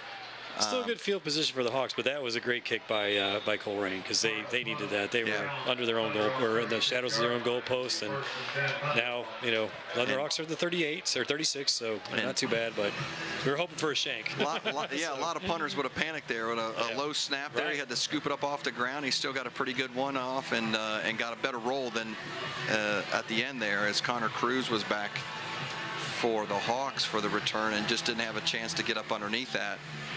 And then you don't want to do anything crazy at the middle of the field, right? Touching the ball. So, like you said, even with a good roll for the Cardinals, the Hawks are going to pick the ball up at the 36-yard line with good field position. As JT now hands it off to Ryder. Ryder takes it up through the middle, fires through there. Like a bullet, he comes on out of the other end. Dave, we see a replay. He might have been a stride from breaking that, because there's nobody back there if he gets through.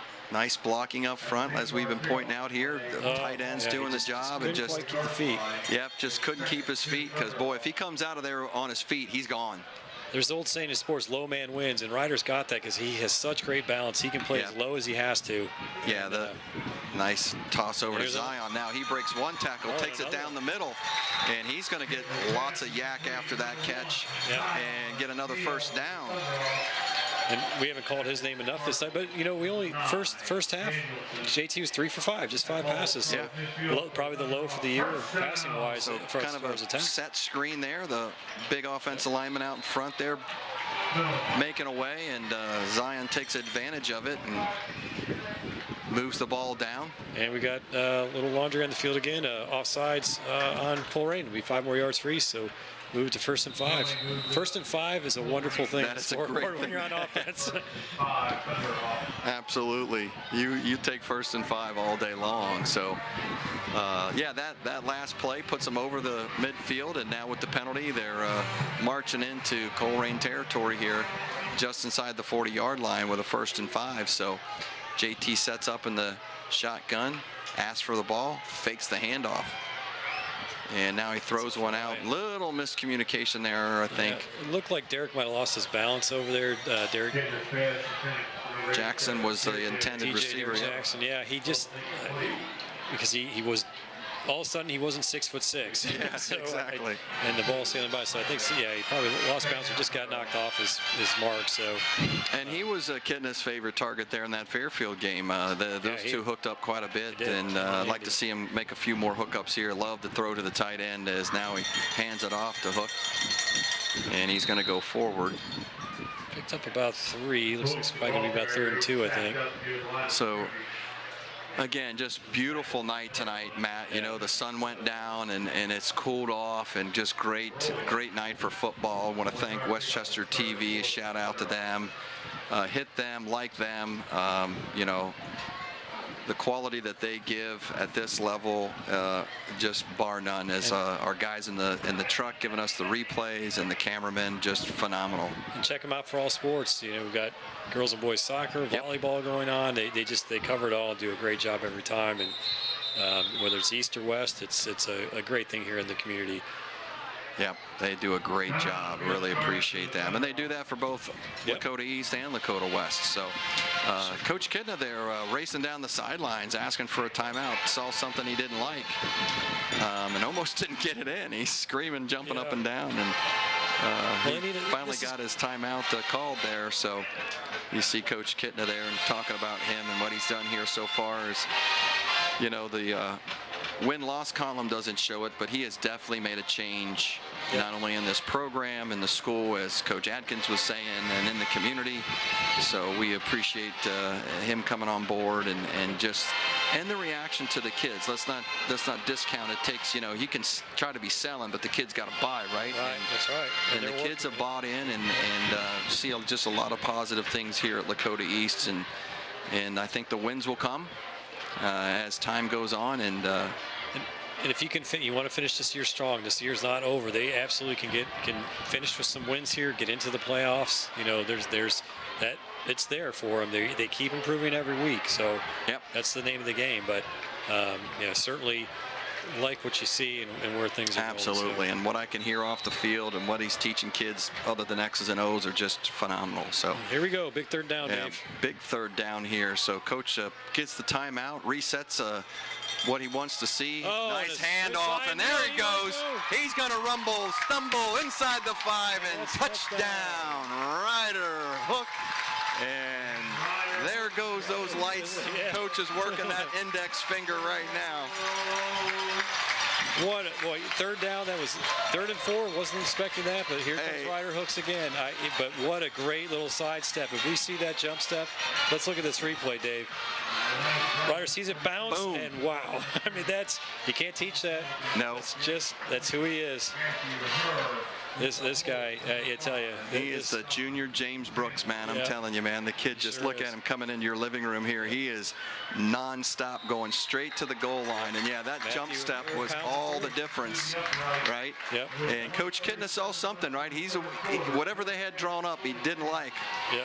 And so he called timeout, calls number 24's number, and he delivers and takes it to the house. And he might also said, hey, big guys, get a hold, because we're going right at him. And you know, what a kick. And hey, Matthew Hurd might have kicked that 40 yards. You see how far back his extra point went? Fired up. I think this whole crew is fired up. So the stadium the student section has been outstanding tonight. The dance team, the cheerleaders, and the band all performed at halftime. So it's, you know, this is the night you need here, and we got to finish. This is it. So we're down to 137 in the third quarter, and they've got it. This is where the East has to step up and finish this game out. Yeah, the cheerleaders got their Hawaiian stuff going, and like you said, it's been a total support effort here. Even the stands are pretty well full for an 0-5 team. They're getting great support. You know, there's not too much emptiness in the stands when the game started. A few more here as it goes on, but pretty good crowd here tonight at the Hawks Nest. So, you know, I think people are still excited, and like you said, you know, back to her, the kicking game's coming along just fine. He's doing a really good job. Sure is. And Santa Hart punting, they've sorted these things out. So this is the time it takes with a young team. So you know, but you got to finish these games, and this is the time right now. This is the witching hour. So see what Matt goes with this. Is it going to be short? We're going to do the pooch. Or we've seen a little bit of everything. So he goes straight down the middle, puts a big leg in it. Sure did. And he's going to put that one right on the goal line. I think that was the right call. Yep. I think that was the right call. Let's play defense. Your defense has really worked hard tonight. We don't want to give them a short field. That's at times losing that field position. The hidden plays like that, if you kick it short, it doesn't work out, or you kick it out of bounds, or the guys jump off sides and get things that you just don't want to happen. So this gives the defense another great chance. They played hard tonight across the board. There's the Colerain staff over there. It's like Coach Hobner of Colerain Cardinals. So it's 1st and 10 at the 20-yard line. And the fans are getting fired up down there. I can hear them as the quarterback drops back and throws a strong one down the sidelines, but just a little too far, as they're definitely got an eyeball here, I think, on that mismatch, right? They do, yeah. They see that receiver, that big sophomore receiver. They've got number 19, and he's a load. Look at, he's 6'4", 6'5", and long strides. But I give their quarterback credit too. His arm's much stronger than we thought earlier in the game. Yeah, he throws a good one right here. Gets a nice air underneath the ball, and that's just about 3 yards too far. And of course, that's number 12 on the coverage for the Hawks was Colmer. But when Billups is in, Billups has the arm, and otherwise they're going to go Wildcat. But Billups is going to throw. He's under center right now. Another throw by Billups is a incomplete. Quick slant that didn't connect, which is what they've been doing for the most part of the game. Their pass has been short, methodical. Just quick outs. And, quick slants. Slants and screens. They're touchdown on the slant. So this is a definitely catchable ball again, where I think somebody had their eyes downfield a little bit before they saw the ball into their hands. So well, Corey had someone right on his feet there immediately, so I think he was, you're right. He's looking up, and that's going to bring up 3rd down and 10 for the Hawks defense, holding tough. And boy, this would be a big motivator here if they can get out of this and hold this down at 4th. Nope, I don't think he got that off. I think they're going to get a 5-yard delay of game on that. Right, one. Good call, Dave. I didn't even notice the clock down to 0. Yep. Delay game, so that is not what the Cardinals wanted, and exactly there goes that backup beeper as the Cardinals will take 5 yards backwards and now bring up 3rd and 15, and now this becomes a huge 3rd down, right? Yep. Keep him in front of the sticks. The East defense has to be smart. They can't get too overexcited. Don't jump. Give him 5, give him 8, but it's nothing big. Goes back. He's looking around. He might go. He's going to get a tackle. Down, Dave. And there's a sack, loose ball. They ruled him down. No, they're going to. I didn't know if I couldn't tell if he was throwing a sandbag or if he was pointing that he was down. But the Hawks D line gets in there. I don't know who made the initial contact here. Sounds like Stanley. Big 58 gets a paw in there and flushes him out, and then 92 and 90 clean him up. Yeah, we haven't got to call number 90's number 9. That's Davis Teague, the senior. So 58 makes the penetration there. But the big fellas across the front have done a great job tonight. Wyatt Pleasant gets in there to flush him out, and then big 90 and 92 clean him up, Teague and Stanley. So now the punter is on his back end zone, and now he's not going to get a good one off there, as that's going to be barely past the 30-yard line and get a little roll. And good read by our punt returner there as well. Get away from that. There's like you got to be a superhero to try to make that play. Otherwise, that was Carter Jones back. Yeah, the young just stay away from it. Yeah. But don't be a hero, because right now look at this field position. Well, you could see that come right off his foot. That was not going to have a very big impact. Yeah. And when it's going flipping back and forth like that, like you said, just get away from it. You're going to get great field position either way. They did get a little bit of roll out of it, and the Hawks are still going to get the ball at about the 38-yard line. So. And the way Ryder Hooks has been running the ball, let's just get the ball back in his hands. Yep, I and would JT's say hands too. JT, I could see him running the ball a few times. There's a quick throw over to Zion. Oh my as gosh, he he's reverses reversing complete Fields as he's going to get caught from behind, it looks like, by the linebacker number 42 for the Colerain And Coach Cardinals. Kidna is not happy because I think he saw a horse collar, and I would like to see a Smith. replay if we've got one from the booth. Here we go, Dave. Coach Kidna was irate. He threw the headset. Zion's coming, and There it is. Yeah, I can see. You know, at least from that angle, you could see From where that you think angle, that. yeah, you could now see we his- just can't see if he really got the hold of the collar or not, but Coach Kidna, of course, has a good look, and he was not happy. Yeah. So. yeah, you could see that body movement of where his back Yeah. kind of jumped there for a second. And there's Coach Kidna getting them fired up. We'll see here from the end zone. It'll be a good view here as Zion reverses Fields now, and Oh yeah, I think that counts. and the referee's right there in Yep. front of us. So yeah, look at that. As we brag on our camera guys, he reached up and got a whole handful right there below the collar, and I guess that wasn't enough for the referee to call just it. enough to not call it, I guess. That's the question. They know better than us, but Coach Kidna definitely thought it was. How about that replay, though? Yeah. These guys, this camera work out here, you know, we're a couple of amateurs, and these guys give us Absolutely. pro-level camera work. Thanks, guys. That's perfect. So. Absolutely. It's a treat for the audience out there getting to watch this. ESPN might have a few more cameras, but just as good looks here. And we're going to the fourth quarter. That was a quick flip. Yeah, there was a quick on that last play. There was the end of the quarter, so quick flip there. We just thought there was going to be an exchange, but yeah, they went ahead and flipped the field and going to start this fourth quarter up with the Hawks up 21-6 driving as Kidna steps up. Doesn't have a lot of room, trying to get out of there, running for his life, holds on to it, and he's going to make some positive yardage out of that. Picked up 5.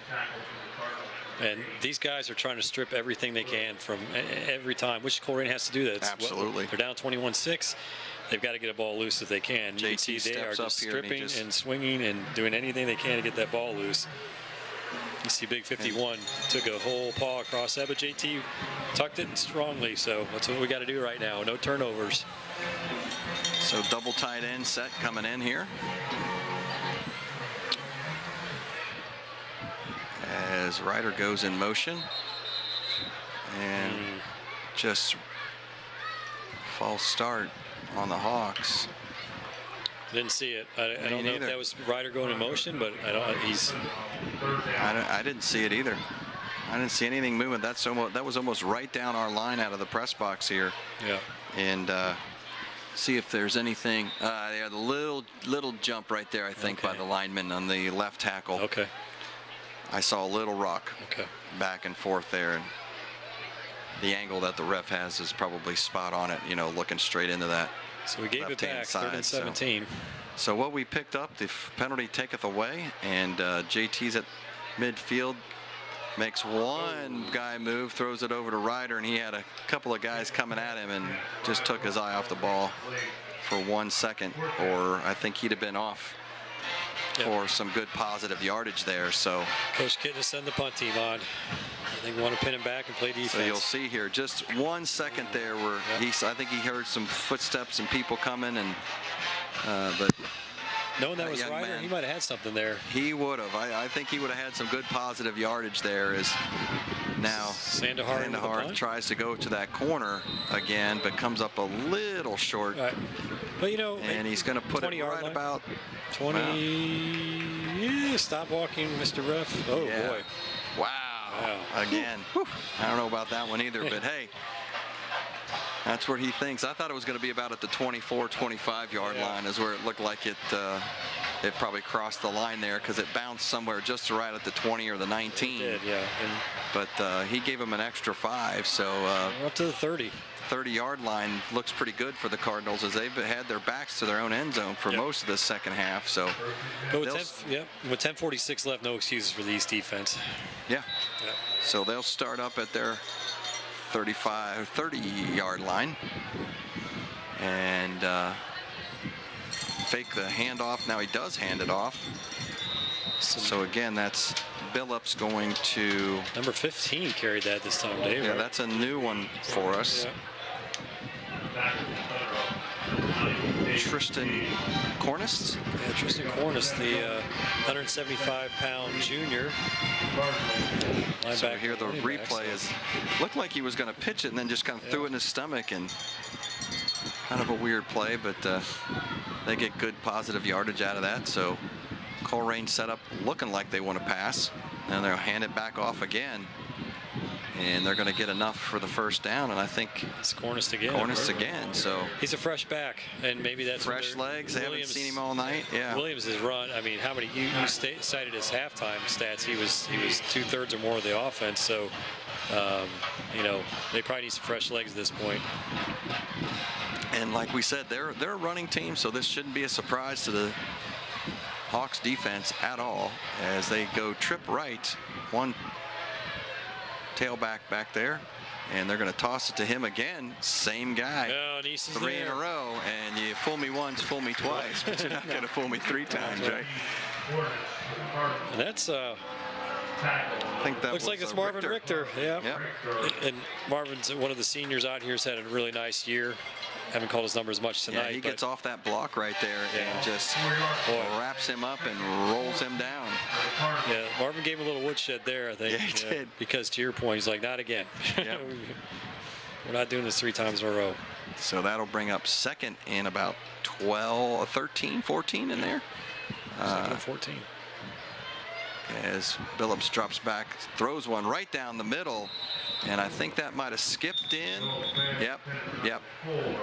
And actually, number 6 for the Hawks, defensive back, came up with the ball, but Jones Anderson. Yeah, Jones Anderson again. Yeah, he's been active tonight, and that was close. He almost picked that. Must have skipped, I'm sure. See here on the replay is it just he almost legs. Yeah, he had it in between his legs.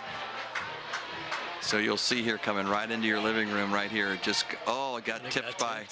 Okay. It was 34. Cohen Reap. Cohen Reap got a little piece of that one and knocked it off course. Well, we've said his name a few times tonight. Absolutely. Yep. Parker's due for a play. So now it brings up 3rd down as the Hawks start breaking down the pocket, and then flushes Billups out, and then he gets caught from behind by number 58. That will be the inside linebacker, Wyatt Pleasant.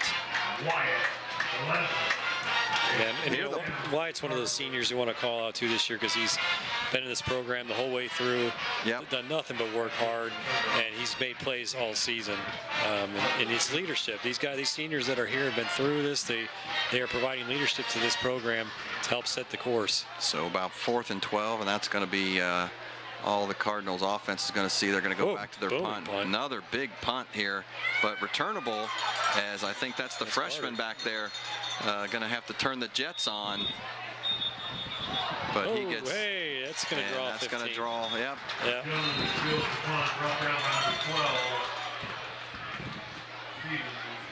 Yep, that was unquestionably a late hit. So Dave. Jones does have an opportunity to return that, and had a chance there. I was waiting just to see him kick on that speed.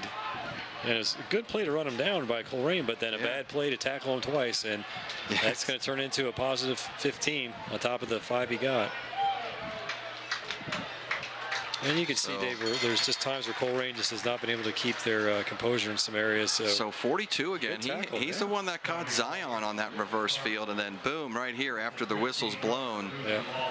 Number 8, Williams, unfortunately, as we were just saying, was off the field getting some air. Comes in. Yeah.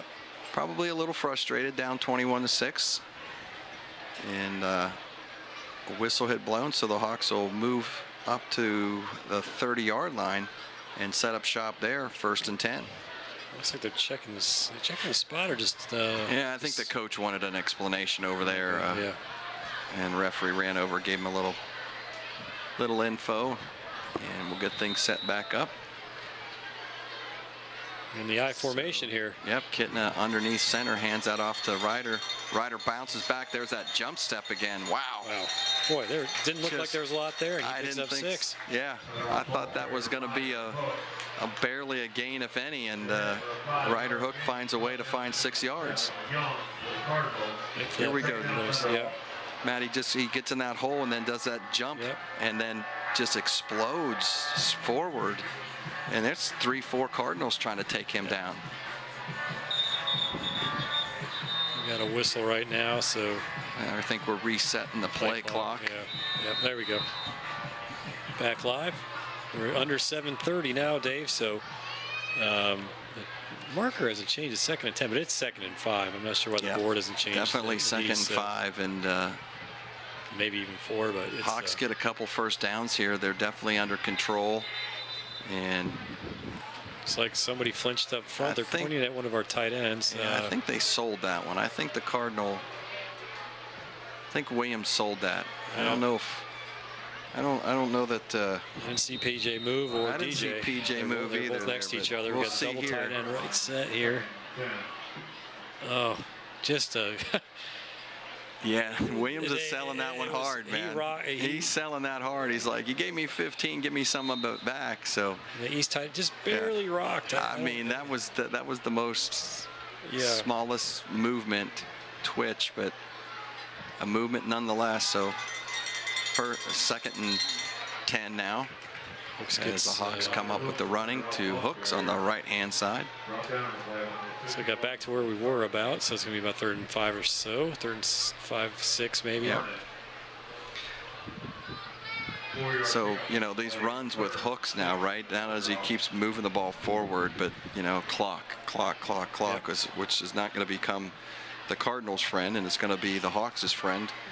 And like I said, a couple of first downs here, and the Hawks can really put this game away. But, you know, I'm going to be a little greedy and say I'd like to see him just march down the field here methodically like they did early on. There's a nice strike right there to Zion to the middle of the field, and he's going to pick up the first down and then some. I'm with you, Dave, and so is Coach Kidna, because look what happened. Yeah. They're right down, aggressively moving it down the field. So I think it's important. It's important for this team to know that. Absolutely. Scoring every quarter, you know, keep moving the ball. They know that they can put points on the board because it doesn't get any easier in the GMC as you keep getting into October. That's right. That's right. You know, the Hawks have, I think, Mason coming up, or Sycamore next, and then West. Then West, yep. So. And that'll be a big game for them. So. Then Oak Hills and Mason. So. Yep. Games they can win, but they've got to keep getting better and better. Absolutely. So Ryder goes off. Goes forward again for a couple of yards. You said Ryder had, what, 115, 114 yards in the first half? He's got to be closing at 200 yards. He has to. He's got to be, especially after that long run for the touchdown. Run. He's got to be pushing 200, This is a heck of a night for the young man. So. Absolutely. And the offensive line, because that offensive line, they are creating seams. They are. They're creating seams. They're creating holes. He's finding them and punching through there and getting positive yards. And you see Kitna up underneath center again here. Not too many shotguns as he's going to come through. Now he's going to come, just take a hit to the lower body there.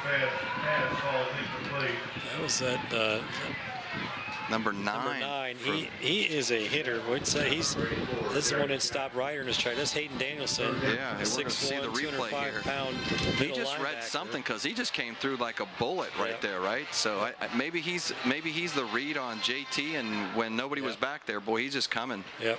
And I think JT saw somebody open, but he just didn't have a chance to get it out. Yep. I think you're right. I think he's in that spy mode right now for him. So you can see it. But he's made some plays tonight. And again, for Colerain, another underclassman. So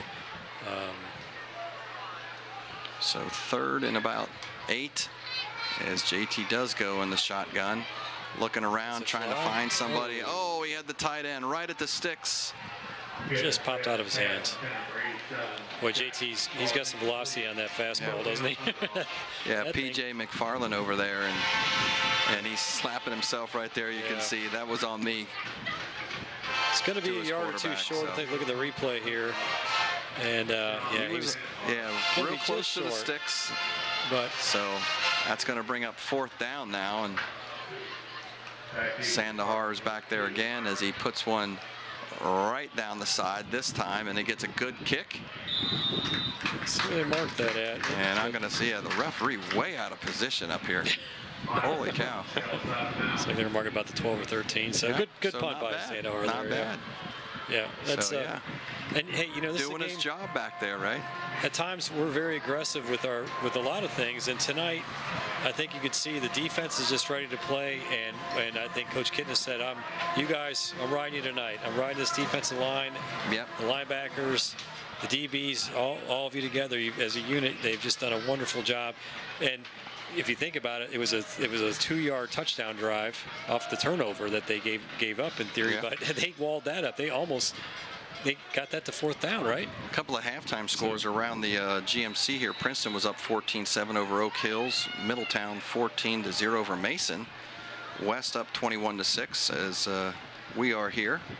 And then for my Catholic friends out there, Elder was up 3 points on St. X, 10-7, and LaSalle and Moeller were at Goose Eggs, both. Oh, okay. And that was at there. All those were at the half. So a little shot out around the city here as we see the replay here. Billups tries to go off to the flat there and connects, and probably would have been smarter for that young man to just step out and save the clock there instead of fighting his way. Then there's a big hit right at the sideline by number 51 for the Hawks.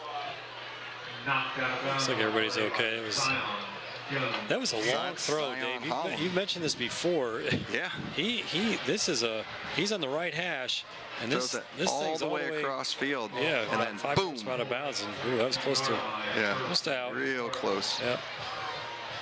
Dave, a couple other shout-outs too around the programs. You know, right now we're having a great fall season at East. The volleyball team, girls volleyball's in 4th place. The girls soccer's right in the middle of a 4th place meat grinder. They're all tied up. The boys soccer 1st place in the GMC right now. There you go. Yeah. So after their win last night against Hamilton, you got girls golf. Claire Yeasel, GMC champion, senior. She's just the future's the sky's the limit for her in the golf, in the world of golf. And then the boys golf 2nd in the GMC as a team. Just missed out. Lakota West, their first GMC championship in 14 years. So congratulations to them. East and Mason have been dominating it. But the boys here, led by some seniors, Bobby Horseman, Nick Collins, Walker Wood, others as well. But just real quick, want to shout that out. That group's been great. Bobby shot a 66 earlier in the season. So they've got ways to go. They're not done yet. That golf program has always been strong here on both sides, the ladies and the men's program. So another long throw across hash.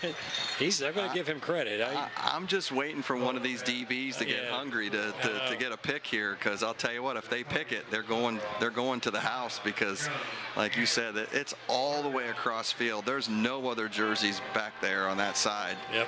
But so far he's been successful in getting away with it, as he now goes for a quick button right there along the sidelines, and going to pick up a 1st down as they're kind of now in their hurry up with 3:30 and counting. As we'll see here again, another replay as Phillips just, timing plays right there over to number 4 this time as well. He steps out. And for East, I should mention that was number 27 for Lakota East in the stop. Enzo Chigina, the junior defensive back. So way to keep it in front. We want to just keep everything in front of us right now, East. Quick, and there he is. Folds down. He was due. The ball's loose. They're going to call him down again as number 10. Parker Elam. Elam just all over the field making some big plays, and that's going to send the Cardinals back and bring up. That was just a hand battle he won. Just a straight up against the left tackle, one-on-one, and Parker just had enough. He waited the play out. I think that's going to bring 2nd and 20 up now after that sack. As Billups back there by himself, I'm wondering if the Hawks are going to bring it here too. Yes, they are. They're going to try to set up a screen here, but Hawks are there pretty well defended by the Hawks. Absolutely. They're going to get positive yardage, maybe 4 or 5 yards out of it, but still behind the original line of scrimmage, and that's the goal right now. Absolutely. You don't want the first down, but heck, if we keep them back over 10. You see these guys get cut loose, man. They're hungry, but that's because these offensive linemen went downfield, but gets caught behind from the big number 92 there, making a good play. DJ Stanley. 3rd and 15. Here come the Hawks again. And he gets rid of it real quick. Boy, the pressure over from that weak side from number 58. Yep. Wyatt Pleasant, I believe, on that. And it was the senior Wyatt Pleasant. He's really had a good second half, Dave. And he just came ears pinned back. Made a great move on the lineman there, right? Made a great swim move right over top of him, goes straight in, and he smelled it, man, and forced that ball out a little early, and Billups had to just sail it. Yeah, Wyatt's been a really important senior leader out here in this group of young underclassmen. They're growing every day, but he's really setting a great example. And you can see he's playing as hard as he was when the game started. He's had a great second half. Yeah, it doesn't look like anybody's happy. 21-6. They definitely want to get this ball back in their offense's hands as they bring up 4th and long, and here comes Cardinals are going to go for it, and they find somebody wide open over there. Holy cow. And they not only get the 13-14 they needed, they get about 10 more and come up with about a 24-26-yard strike here as they just sit down in the seam pretty nicely. Number 21 did, and gets a big gainer for the Cardinals there. Yeah, you got to think there's a little miscommunication on where there was just such a soft spot there where the sticks were. 1st and 10. Billups goes again back across field there. Nowhere. And number 6, Jones Anderson, right there for the tackle. Clock cranking right now, under 1:30, Dave. So Colerain's got to go. 30 left. 2 timeouts, down 15. So he just needs to be smart. Keep these guys in front of the sticks as much as possible. Phillips back there, and he's going to get hit right away. And he's going to get thrown down by Wyatt Pleasant. Wyatt Pleasant finally beats it there. And now they move Wyatt over to the other side. So he had those 2 pressures from the left before the previous first down. Then he goes to the right, and a whole different look. And Wyatt, he just had an outstanding second half. Perfectly called there, Matt, as he comes off the right-hand side, beats the left tackle this time, beat the right tackle before, was just a step short, and that time he gets paid off with a sack forces Colerain to use a timeout. I don't know. I wish I knew our sack numbers tonight, but that's probably at least 3, maybe 4. I think so, at the 3 or 4 mark, which plus is a couple tackles for losses. Something that I marked down early on here. You did. Said the big fellas up front. Yeah, we need more sacks, need more tackles for loss, and so far tonight, I think they're going to do some of that. Yep.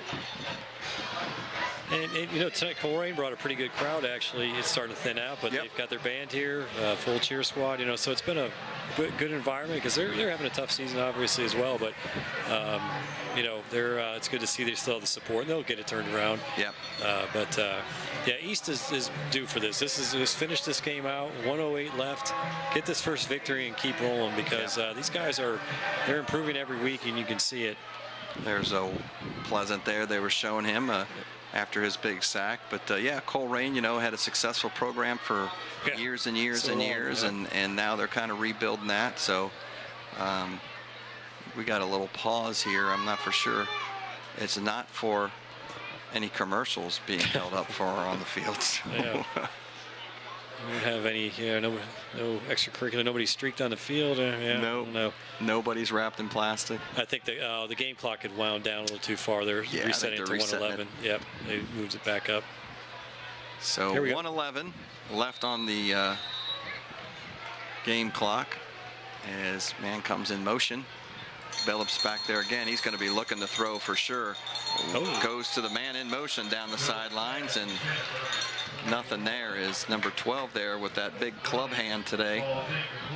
And just because it's up 15, a minute left, they still need to play, still need to coach, because a touchdown, extra point or 2-point conversion, onside kick, and that can't. I was watching the coaches, saw a few hands in the faces, just a shaking head of, hey guys, we have to keep playing. You can see sophomore defensive back there with the big club playing. Yep. But they have to keep playing. They played such a great game. They can't stop though. There's still a minute left. For all 4 quarters, right to the horn. So in motion, Billups looking for 21 out there in the flat, and he's going to get chased by.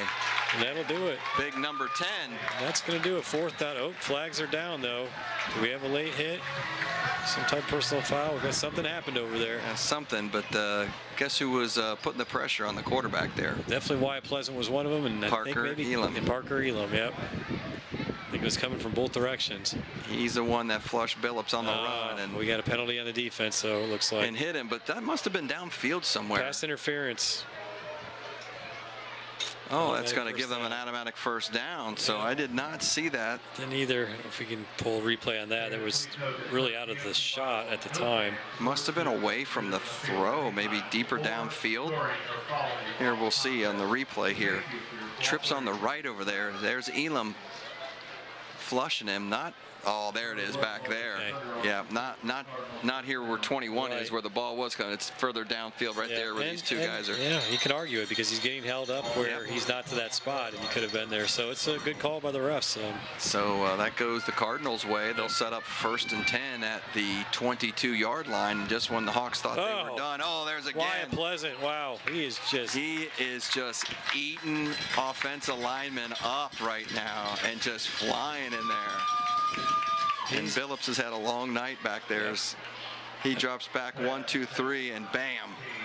Yeah, that left tackle was even pulling on his jersey, trying to slow him down. Should have been a holding call there as well. I think, this is part of being a senior and part of saying, guys, we need to win tonight. We have got to finish, and he's showing his leadership here that we are going to finish. You got to smell it, and you got to finish it, right? And he's bringing it, man, as the Hawks are coming again.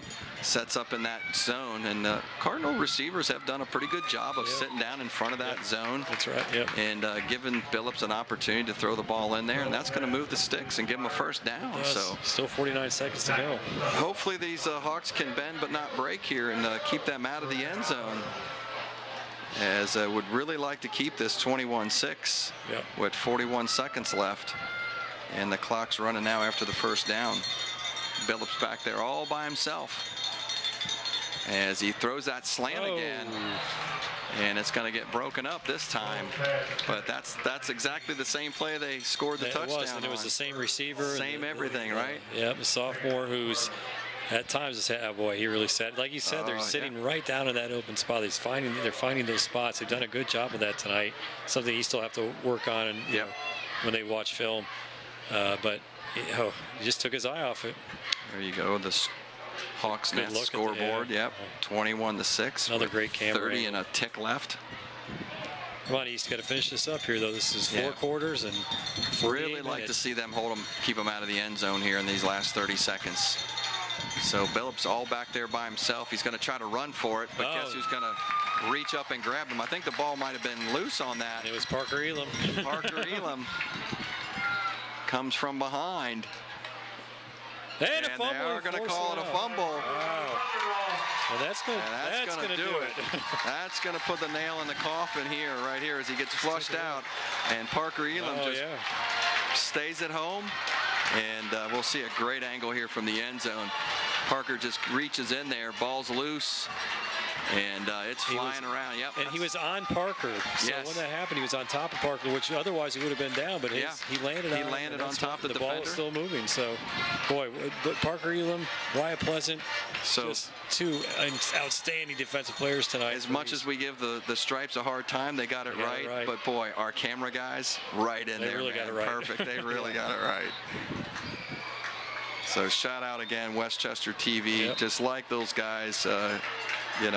Keep watching them here on YouTube, and that's going to put a wrap on cable, and that's going to bring it the last few ticks down, and that's going to get the Hawks off the schneid for their first big win of the season. So Matt, it's been a privilege and a pleasure. Glad to see you back in the booth filling in. We appreciate it. That's our final from the Hawks Nest. Your Lakota East 21, Colerain Cardinals 6.